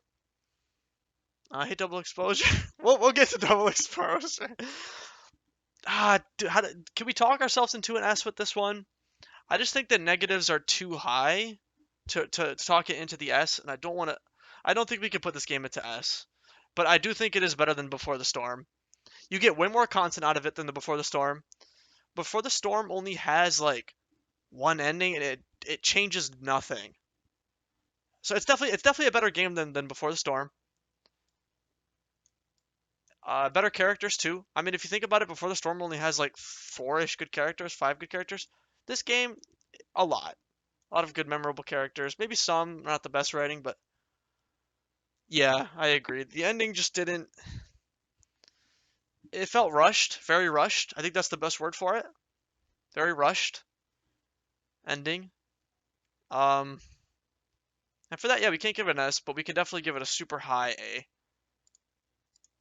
Beautiful game. I would love to replay it again soon. I definitely will. I'm glad I replayed Life is Strange, because it definitely made me realize that True Colors is actually pretty good, and I don't think that's where they fumbled. A lot of people think that's where they started fumbling, is with True Colors, but I think what they really started fumbling with is this game right here, Double Exposure. Beautiful segue, right? Oh man, Double Exposure. Whoo! This game right here. This game right here. So I'll start with my first playthrough when I first played this game when it first came out. That is an understatement. Oh god. Okay, my first playthrough. there was a few things that really, really pissed me off about this game. And the first thing that really, really pissed me off was the first choice you get in this game, the first major, major choice. And that is that they lock you in between two choices. One, either you break up with Chloe if she's still alive, or if Chloe's dead, that's it. She's dead. And it just, I don't know what it was about that. It just pisses you off because it feels like you've been through too much. You sacrificed how many people's lives, and without any context, you guys are broken up now, and the game decided that for you just for more plot. And that shit rubbed me wrong crazy. We could definitely talk about that a little bit more. And I think a lot of people immediately wrote the game off after that just because they love Chloe so much. And I think a lot of people dropped the game just because of that. Do I think you should drop the game just because of that? No. As we talked about earlier, Chloe, she's in everything. We love Chloe, but give the game a chance, please. There's definitely the price fields, as we said, are crazy. This price stands. There's so many things to talk about with this fucking game, and I'm like trying to put it into layers. There's so much, and I'm gonna justify why I don't think this game is good. And that was my first reason, the first thing that really rubbed me wrong. And I have like 12, but I'm just trying to think of like layers how I want to do this. I could talk about, I might have to start from the beginning and just walk a way down throughout the game, because there's so many things that piss me off through the game, and I don't want to just go from one thing to another. Let's see what you guys are saying. They started fumbling. I will say, my first playthrough, the ending, like when the credits hit, that awesome song's playing, a part of me wanted to love this game. A part of me wanted to like feel an emotion. And most of these Life is Strange games, by the end of these games, you feel. You know what I mean? Like, these games really make you feel. Life is Strange 2, depending on what ending you get, you're really feeling. Life is Strange, same thing. Just one of the bigger feelings you get from this game. Even True Colors, depending on what you get. Even though we talked about the ending fumbled, I think if you do get like the Steph ending, even the Ryan ending, you definitely feel a lot still. Before the Storm, still great. This game, you feel nothing. Like, you just feel like you wasted your time. Because it is a setup, It's definitely a setup to another game. And it falls so fucking hard. Maxine, regardless of the choice you make in Life is Strange 1, explain to Safi about how dangerous these powers are, but Safi, yeah, we're definitely gonna have to talk about that. There's just so much to talk about with this game. Like, I could spend a good, like, hour and a half talking about this game and why I don't think it's that good. I don't want to be just a basic guy who says this game's not good. You know what I mean? Like how everyone hates on it. Do I think it's as bad as people say? Do I think it's an F? No. I don't think it's an F. I think it does have some decent points. I think this game does have some okay things in it. I don't think it's an F. An F is like the game is zero trash. It's, you play it for 10 minutes and you throw it in the garbage. I don't think it's that. If you love Max, I think you do get your money's, not your money's worth, but Max, she's done very well. Well, I'm just trying to think of how I'm going to do this. There's so much. This is like a video. I got to make like a video about this shit. Let's start with the relationships, right? When the detective pulls you into Moses' office to talk about you missing evidence, doing a choice. Yeah, let's start with romance, because we talked a lot about it yesterday, about how bad this game's romances are. And I think that's a great thing just to bring up since we're fresh on that. I can't stand Safi. When the detective pulls you into Moses' office to talk about you missing evidence. Yeah, exactly. It's just dumb. So we were going to get to all that. I think we start... Wait. Moses' office. Even though if you tell the detective, you won't tell him anything. Exactly. Like, who's going to... Okay, so what Lynn's saying is a big flaw too in this game is the characters. The characters, and the writing. Biggest flaw about this game is just the writing, the characters. They just didn't we'll start with, okay, we'll just start with the romances in general. Amanda and Vin. The most slapped in characters in a Life is Strange series, and they're the main romances. Like, it's a disgrace to Max as a character, how much love we have for Max. We've been through so much shit with Max on Life is Strange 1, and now they're forcing me almost to have this relationship with either Vin, a sleazeball, complete ass dick, and a very basic Amanda, who I just don't find interesting and I don't want to waste my time with. I feel like every dialogue choice I'm having with her, I'm just wasting my time. And it sucks, because that's, like I said earlier, Life is Strange romances can really help the game a lot. And these romances are ass. I'm glad I played it 2 times, because the first playthrough, I was dating Chloe still, like I was trying to, because Chloe was still alive. And I just completely ignored Amanda and Vin. But it was annoying. Like, you have to tell them over and over. You have to tell the game over and over, I'm not interested. Over and over. You really have to tell the game over and over, I do not want to fucks with you, Vin. Not a coincidence his name rhymes, but that's what I was thinking yesterday. I was like, yo, Finn and Vin, the worst 2 Life is Strange romance options, and they got the same name. Yeah, we talked about Amanda yesterday. So, one of my friends was trying to say she's a high tier. Like, I'm like, no. Warren is better. Honestly, Warren is a better character than Amanda. Warren is better than Amanda. I will fight on the hill on that. She's just so boring. I literally had to tell these dudes thousands of times in my first playthrough, I do not want to date you.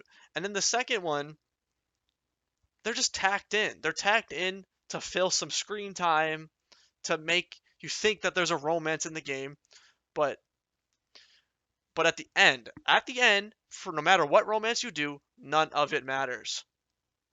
Amanda breaks up with you if you go with her in the living world, and even if you don't date her in the dead world or in the living world, she just tells you she dodged a bullet, so you don't end up with her either way. And it's just a waste of time. Warren grows on us. Max too. Yeah. He's acting like Elliot, so I don't like Warren. Yeah. They're just tacked in, boring. Vin, we know enough about Vin. I feel like Amanda, some people like Amanda, and I kind of want to tell them why she's bad. And it's just her writing. It's boring. She does, like, the only scene I feel like that could be redemption is of her characters when she brings you food. Like, that's pretty nice of her, trying to cheer Max up, I guess. Like, she's nice at heart, but just the writing's so bad in the game, it just falls flat. So that's a big flaw of this game. Just the romance is pointless. Don't even bother with them. And then the plot holes. Let's really talk about these plot holes here. There's like 4 major ones. The first one we could talk about is not even a plot hole, but just a really bad design. The part where what Lynn was talking about with Moses and the camera. First things first, you get the scene where Moses is like, yo, I locked my camera in a safe. And it's in there, go find it. Okay, A, why the fuck can't you just tell us where this shit is? And then we would go in there and get it quick. He doesn't tell us. He says it's in a safe. So we have to go through this motherfucker. We find out that the safe is linked to a star that he has put on the wall that links to the exact place where the safe, SAIPH, right? Because it's like the stars. They thought they cooked. It's a disaster. This shit is a disaster. That shit was pissing me off. Why couldn't this man just tell us? All he had to say, yo, it's in the back of the room behind the telescope in a vent. But it was just dumb. Very dumb. I didn't know that. Wait. So if he catches you, you know what? I asked that while we played it, and I was thinking about testing that. So if he catches you, you just rewind? Nah. She's not supposed to have that power. At that time in the story, Max doesn't have that power, right? Oh no. Oh no. That just ruins all their plot. Oh, that's bad. So Moses steals Safi's camera because of the last picture he took before death. Yeah. And being day 2 of her detective search office, he does not look at her picture. Yeah, it's very strange. Yeah, because like, Moses could have looked at it before. Go look what happens when Elderman catches you. Let's do it. What happens? Fuck! I'll get to watch the scene again. I love it. Happens if You don't have to decide. anything. Alderman catches you. LASD. I want to see this shit. No, no, no! Let's watch this shit. Oh, yeah, screw it. It's quick. It's quick. What the hell? Shit. She told us we. Yo, this is crazy. She's just not supposed to have this. This Did I just... this ruins like a massive plot point of the game. Okay, let's try this again. Does he do it again? This is bad. What the hell? Okay.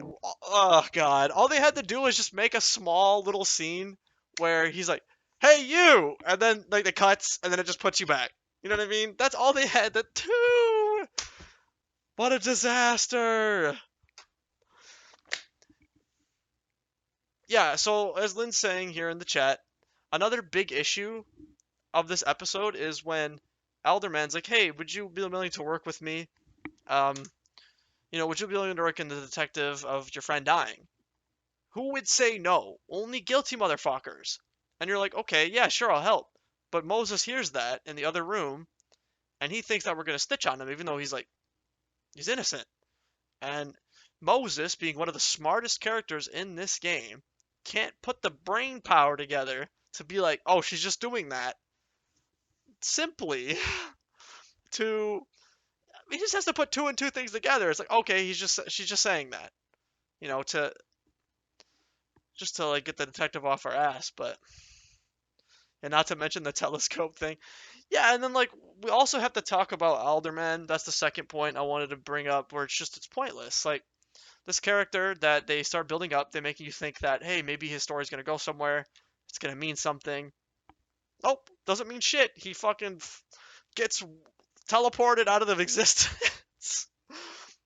And not to mention, both of the choices that you get when he's about to go in, you get 2 choices, either to save him or to just let him go. And you hold on to him in the one, and no matter what happens, he's gone. He's erased from existence. It's hella weird, but that is also hella incriminating. Yeah, like who's gonna say, no, I'm not gonna help you? Yeah, I didn't care for him, but I feel like he could have been a good character if they brought him up right. I mean, like at the end of the day, he's still helping us investigate the murder of our friend that we're trying to find out ourselves. Why can't we work with him? It's just like it's like the very basic trope of, hey, it's law enforcement. They're bad. Don't trust them. And I don't know.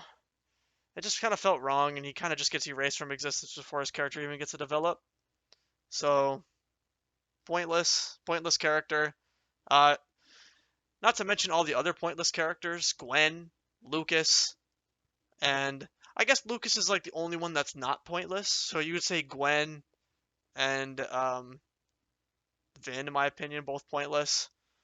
You can't make Gwen. Yeah, that's what we literally said. Okay, we got so mad at the end of the game because Gwen also, much like Alderman, her character goes nowhere. Even when you ask her at the end, hey, help us out. Let's prove, because Lucas throughout the game, he does he basically, we find out that he he steals what was her name? Maya. She steals Maya's basically like her entire writing she did, entire book. Basically, word for word plagiarizes it releases it, and not to mention she's dead. And he just completely gets away with it for the longest. And we're like, hey, will you help us? Maybe, you know, Gwen, can you just help us out with this shit?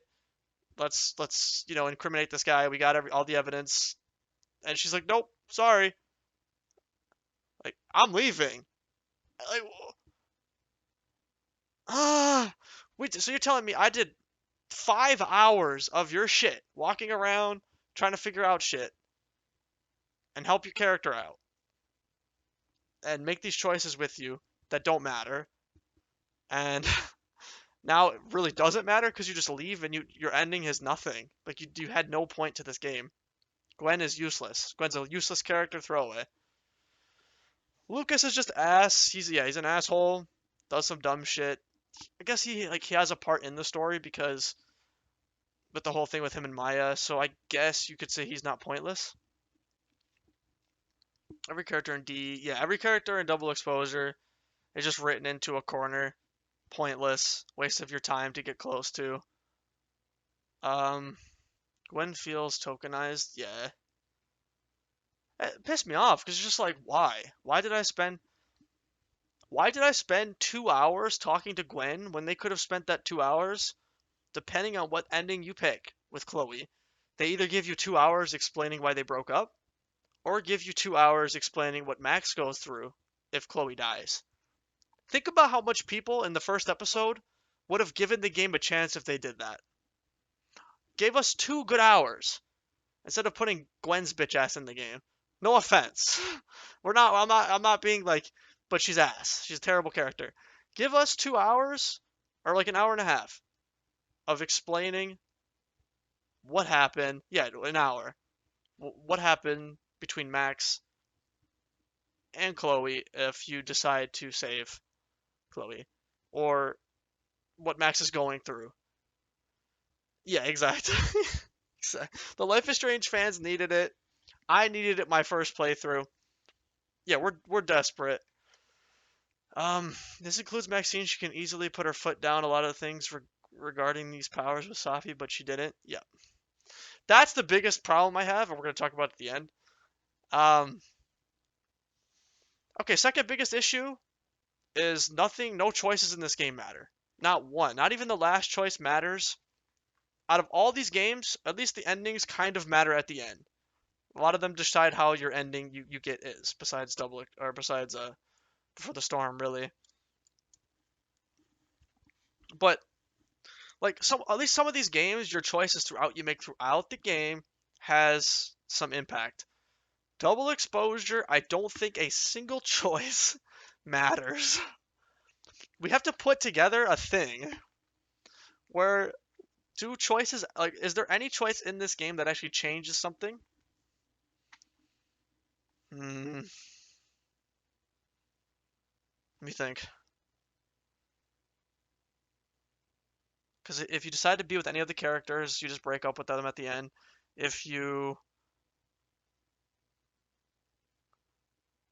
Moses is slightly annoyed if you accept Safi's request. That's it? That's crazy.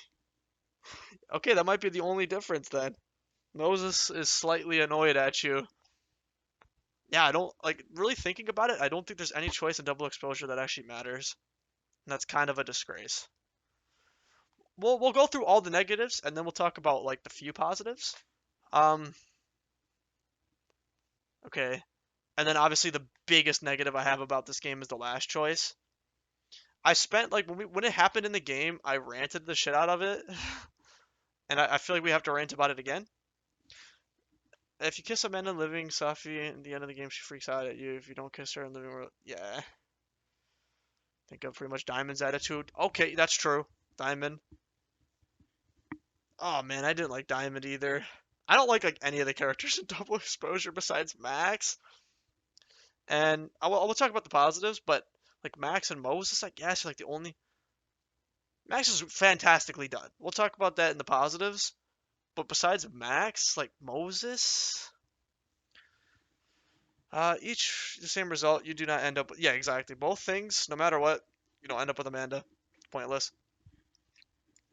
And then the biggest problem, I ranted about this shit for hours when we got to it in Double Exposure. I was pissed. And that's the last choice where you get to pick between siding with Safi and not siding with Safi. And you would be like, okay, that's pretty massive. That could change a lot, right? No, it changes fucking nothing. And not to mention, it's a disgrace to Max's character. If you choose agree with Safi, it is a disgrace. Who would agree with Safi? Okay, my problem with the game is everything we've been through with as Max. All this stuff of Max going through all these Life is Strange games. Or, well, all, Life is Strange 1. Where Max finds out, okay, maybe using my power is bad if I use it wrong. There's all these consequences. All these fucking consequences for using your powers wrong. And Safi at the end's like, yo, we tell Safi a few times, we gotta use, like, throughout the game forces you to tell Safi to use your powers for good only. Be smart with them. Because Max has been through some shit. And at the end, they make you completely go against that if you choose to side with Safi. The fuck? Who is picking side with Safi when throughout the entire game? Yeah. Beginning of the stream, Safi still leaves just to humiliates Max. Exactly. Max and before the storm, Safi is more psychotic. Chloe, yeah. Yeah, and I want to talk about Safi too. And some of the good, I guess. But yeah, that's why I got so fucking mad in the playthrough, is because at the end it tells you how many people pick side with Safi, and it was like 70%. Did these people not play Life is Strange 1? Did these people not play Life is Strange? I don't think they understood the question. Because, like, Safi's like, she literally just shot her mom. And she's like, yo, Max, we have powers. Let's use our powers for evil. Let's get whatever the fuck we want. Even though Max, throughout the entire Life is Strange 1 and Double Exposure, has been telling you cannot use your powers for wrong. You can't. Now we can? And we say it's fine? So that's like them like saying Life is Strange 1 was pointless. If you choose to side with Safi, you basically said everything that Max has been through at this point is pointless. And that shit rubbed me wrong. I think it's because a lot of the fans didn't make it to the end of Double Exposure. I think that's why. Unfortunately, many players, the ending of Life is Strange 1, you either sacrifice Chloe or you sacrifice a lot of people in town. Yeah. Safi is pretty much not realizing it was the last decision. Yeah, but some people who played Life is Strange 1 choose to side with Safi, but maybe they were hoping to be... Oh, okay. I see what you mean. Like, they were thinking it's like a romance option. I could see that. Yeah, I think some people who chose side with Safi just weren't paying attention to the choice that you were getting. I could see that, because they kind of paint it as like, okay, you're just siding with her saying you'll be there for her.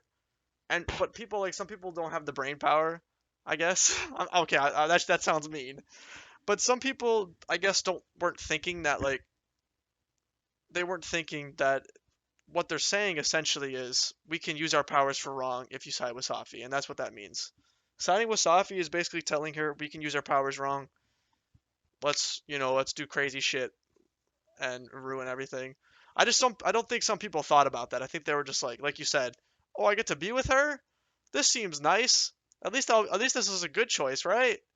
They definitely just weren't thinking. They were definitely just trying to pick the happy button, and they weren't really thinking what Safi was actually asking you when she was holding her hand out. It was basically saying, like, yo, everything you stand for, everything you've learned, completely ignore that. Come with me and let's use our powers for wrong. Even though throughout the game they tell you do not. Yeah, Safi went crazy. And that's what we're going to talk about too, Safi.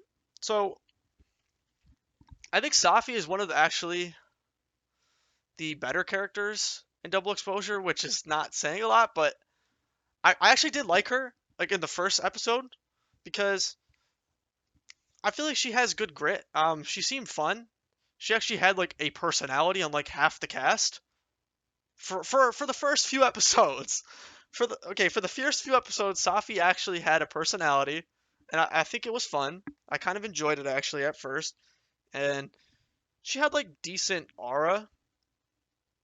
And then they just write her into a corner. You could tell they just changed up the writers completely and write her into a corner just to forward the plot. You hoping to get some good representation? Hell yeah. Yeah, they ruined her hardcore. Um, what else? It's like they didn't give us enough time with Safi for us to believe why she just went evil out of nowhere. Yeah, they changed the writers. I sure as shit didn't. I know you loved it, Lynn. I know Double Exposure was your favorite Life is Strange game. uh, I hate to say it because I love Life is Strange and I hate roasting them. Wait, so they changed the writers? Wait, so, okay, that's actually a question I had too. Why were the flowers on Safi's body?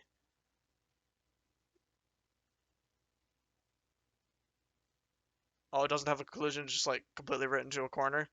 Okay, yeah, that's also another plot point. A plot hole. Stop me if oh god. Um. Okay, what else? What other plot holes? There's a bunch. There's a fuck ton. Um. I guess another plot hole that they never really explain is a big one. This is a big one, guys, and maybe you guys can tell me. Some people have their theories. There are too many staff changes. Yeah, there has to be. It just feels like there was like 12 different writers every hour. Yeah. It really just felt like there were endless writers and they just didn't know what the fuck was going on with the last person. It's a disaster because I love Life is Strange and this game I really wanted to love. I wanted to love it so much. I wanted to feel something. Just didn't get that from it. They take the product back to the drawing board. Start at square one. Agreed. Um, I was saying, I think for Life is Strange, the only way to redeem it at this point is don't make the next game with Max. You can still do what you're gonna do, but go back, make a new character, make another Life is Strange 2, new characters, new stories, and just get the fans back, prove everyone wrong, prove the people who absolutely hate this game that they still have it, and then you can go back. Then you can go back with those writers, with those same crew, and you can make the second game from this actually good.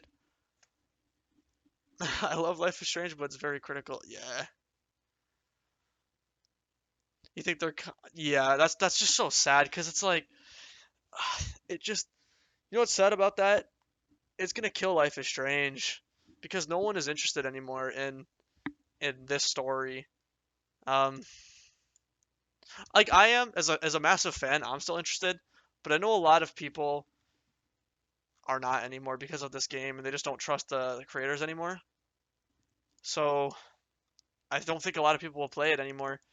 What they really have to do is make a new one, like a new one, and then get the people, the people back. Like CD Projekt Red. When they first released Cyberpunk, the game was a disaster. They kept working and they made that game one of the best games I think ever made. I'd say that game is like one of my top 10s. It's a fantastic game. And I think that's what they have to do. They just have to get the fans back and then they can make the next one. But yeah, you're probably right. Contract. Oh fuck. Double Exposure 2, Electric Boogaloo going to be the last. You know what? The only thing that can save the Life is Strange series at this point is the TV show. Oh god. Oh no.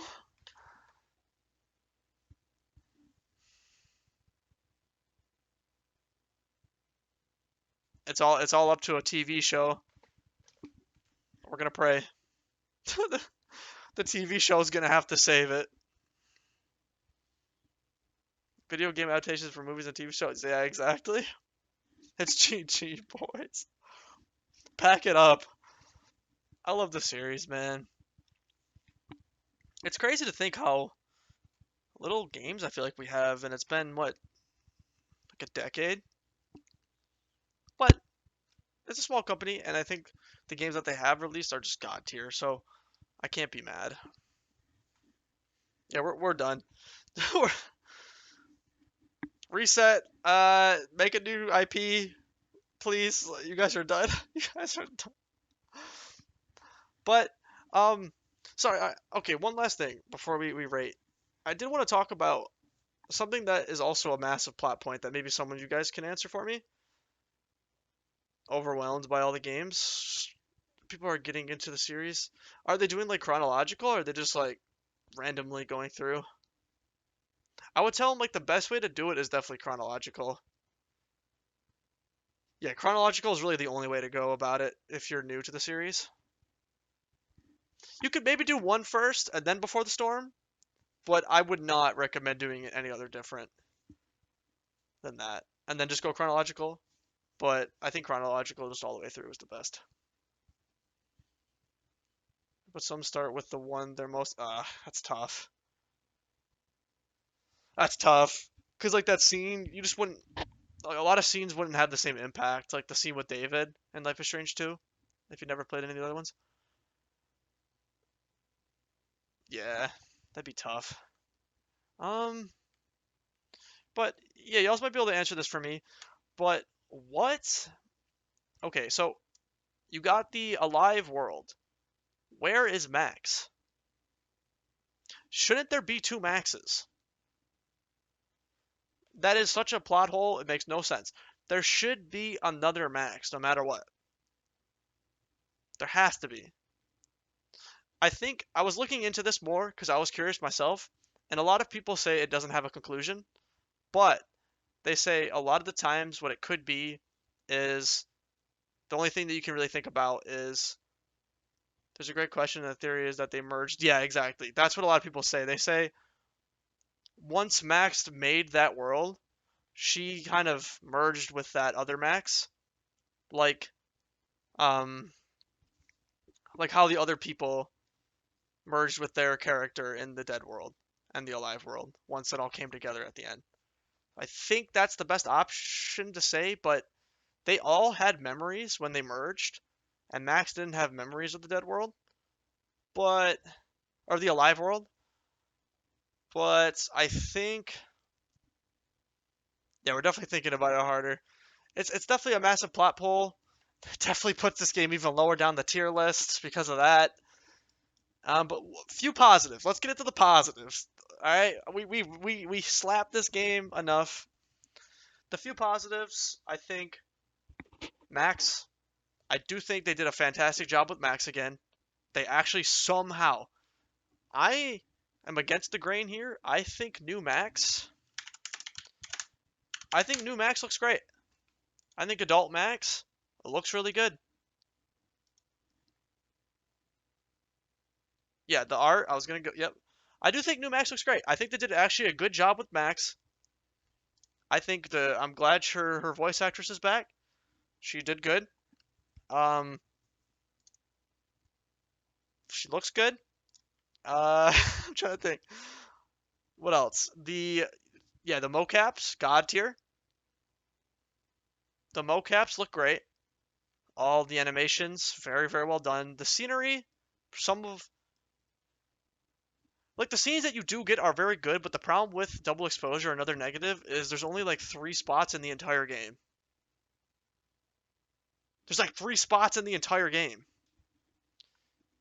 Max's house, the school, and the bar. So that's another negative. But the spots that they do have look great. They look beautiful. And the music, like you said, very, very good. It has one of my favorite songs, and that's the ending. Life is Strange. Chloe. I love this song. This song's fantastic. It makes you actually feel something, and I'm sad it was at the ending of the game. Because this song deserves to be in a better game. Fuck. I was like, damn. It's a great ending song. Let's go through a little bit, though.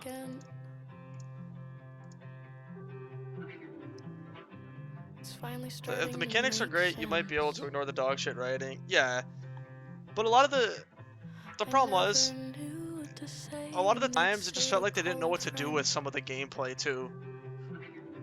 The gameplay was just off. Yeah, music and art, you'll know going into Life is Strange, they'll never get it wrong. That is one thing you know, they'll never get it wrong. I'm about to get copyrighted. I just wanna get Good song though.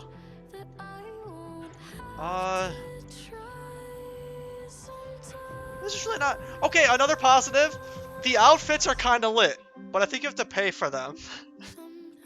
I do like the outfits and how like unique they are. Like Max looks sick here.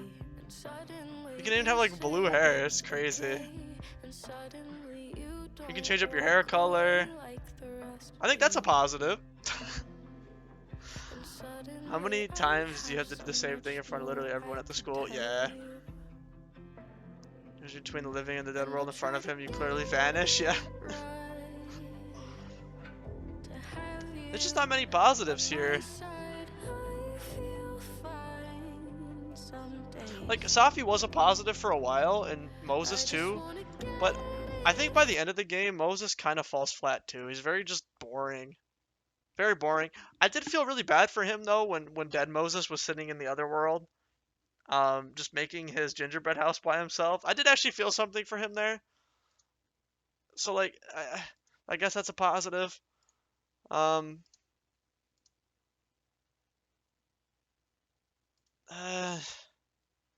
could have done so much better. Yeah, Moses is just so boring by the end of it. He just has like no emotion whatsoever. And you just don't really care about him by the end. And Max is like the only character who has redemption qualities in this game. She's very well done. She reminds me a lot of how she was. She still has that nerdy. And she's grown up, but she definitely still has a little bit of young Max in her. Was the only NPC character you liked? That's fair. I could see like liking him, but he's just not. He's not what we expect.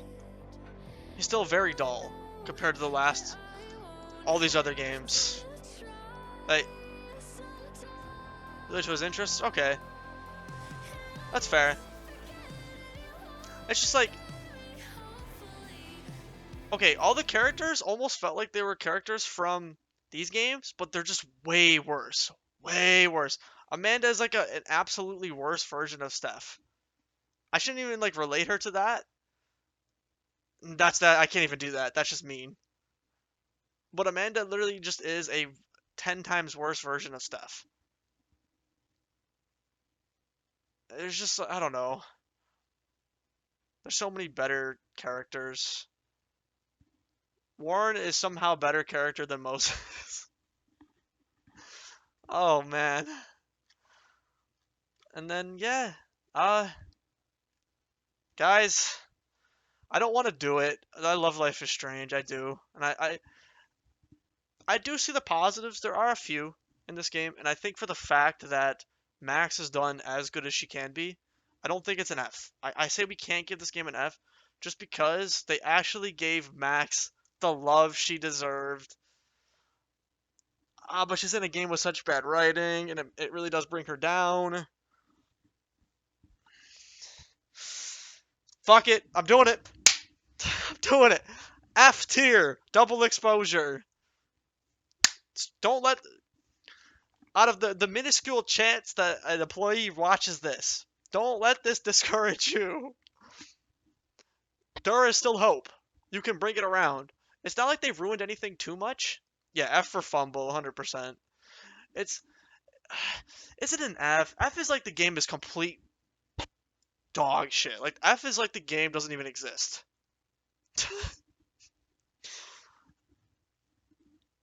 It is complete dog shit. Don't let this ruin... Okay, what's nice about Double Exposure, the one nice thing about it is they can still make another one and it can actually be good. Nothing was ruined in this game. I don't think that like makes it so the next one is just going to be completely ass no matter what. I mean, it might have been better if it didn't exist. True. Yeah, this definitely ruined the reputation. Yeah, it's going in F. It's gotta. I think we were very nice with the other games. So, like, Before the Storm, you could definitely maybe say it's a B. But I think for me it was an A. It could definitely go into B.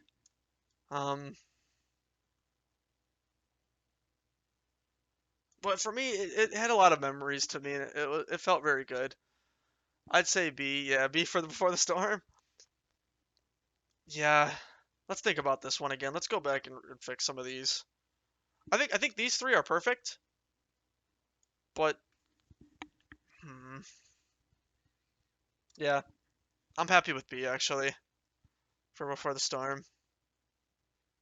It's just not long enough. It doesn't have enough stuff in it to get it past that B point. Sure, it does have Rachel, and Rachel's amazing, but Rachel can't carry the game, and Chloe. Those two characters are god tier enough to carry this game from like a D to a B, but I don't think they can carry it to that A. And the ending is very weak, so yeah, it's gonna be a B. B, B, B. Elliot is horrible. Oh god.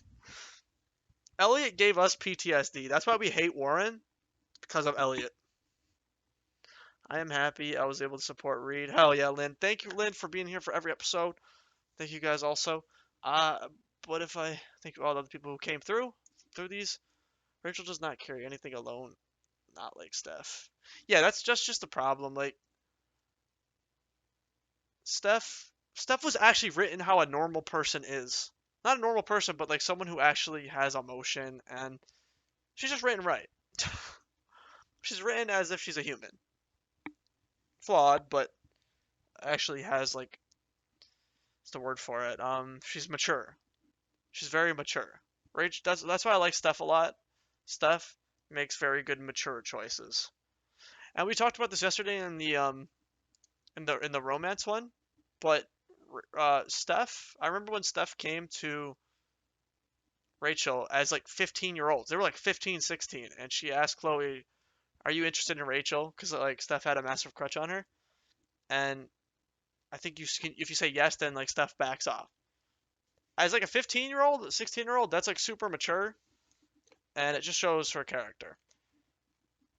Steph is god tier. We don't have to say that again. But they're happy to see the pro tag. Both invite you out later that evening.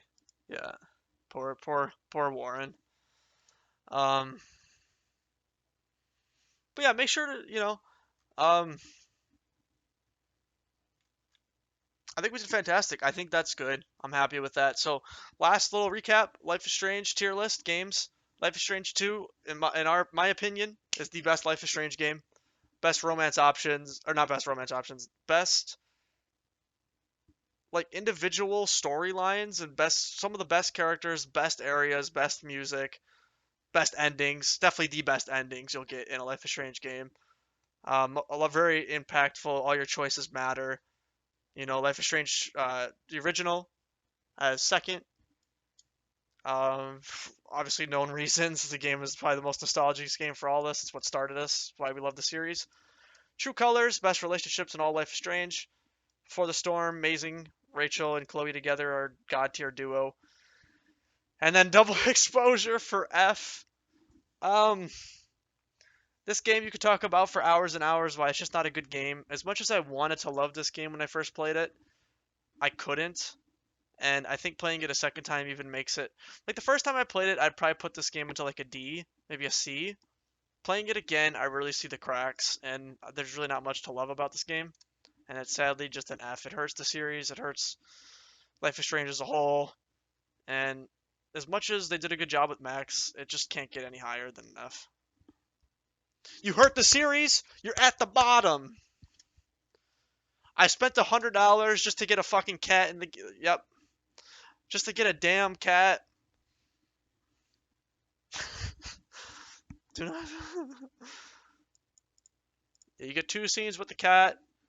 I want to say, though, I'm very sad now. I will say, I am very sad that we are ending the Life is Strange journey. I did love doing this again for the second time. This game definitely holds a special place in my heart. I actually, low-key, I'm thinking maybe one day. I'm not much of a tattoo guy. I don't have any tattoos, but I honestly would not be opposed to getting like a tattoo of the game series. Maybe. It'd be sick. It definitely has had enough impact in my life to do so. Life is greed. I think that's what this game was. I think it was really just them being like, we gotta make money. What can we do to get people to play our game? Throw Max into it. People love Max. I don't... Oh, it hurts. Let's ruin her character. Did they ruin her character? Surprisingly not. But they've ruined everything else. Yeah. Yeah. It's an F. But yeah, Amazing Journey. Next time, next Life is Strange game, guys, if we're still here 2 years from now, we are playing that shit day one, minute one, midnight release. I will be playing, streaming that 100%, midnight release. I know a lot of people probably won't watch just because they want to play it for the first time themselves. I get that, but I still do it. Why not? I'll post it. Thanks for everybody though for the Life is Strange journey and being here. All the raids, you know, all the hydrations. It was a great time. And I think we're going to... Yeah, and the TV show, 100%. I'm definitely going to stream the TV show. I might have to do it like... I might have to just do it how like YouTubers do it. Where maybe I'll have like a very... No audio, but I'll have like the screen showing, kind of. But it'll be like, you know, blank a little bit. So then you guys can watch along on your own platforms. Yeah. And we can watch that together. We'll do like a watch party for Twitch. That'd be fun. Kick. I don't know if I like legally. I know like as a small streamer it doesn't really matter. I don't care about if I get banned, but like it's more of like a legality thing. Yeah. I ain't trying to get hit. Amazon bugging.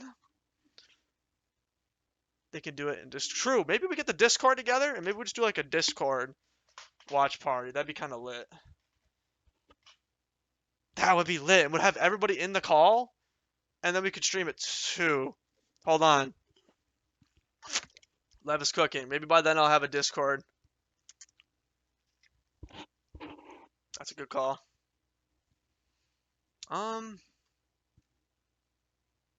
Cinematic Universe Discord. Life is Chad. No, I don't know. But it's a good run. I really enjoyed this. I think next we're gonna do... Okay, so next we're gonna do Dispatch. I wanted to finish those. I wanted to do those 2 episodes for the first time together in the stream. So I'll probably do that soon when I'm not sick. Maybe like a few weeks.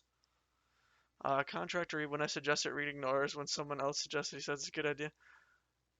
Oh, you mean the Discord? No, I just said it's a lot. Actually, no, I said I'd do it. Man, trying to think.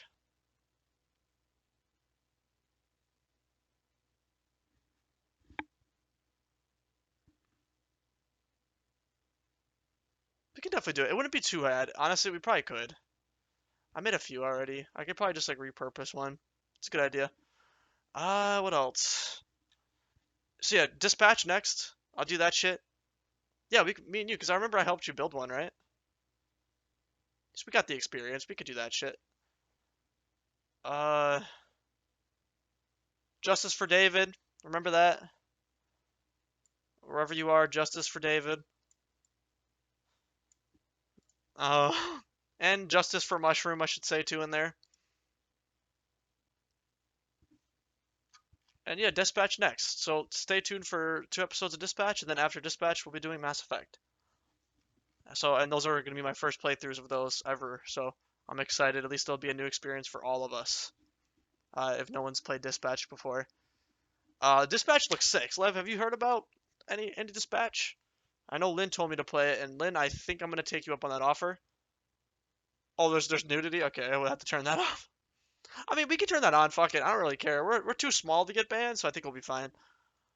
Yeah, Justice for Esteban. Justice for Mushroom. Who else? Heard but haven't watched any playthroughs. Hell yeah. The Black Sensor. Yeah, it's a good call. Yeah, because I think they have like a streamer mode, right? I'll just turn streamer mode on. Streamer sensor or whatever. It's a good call. That would be fun. Dispatch looks fun.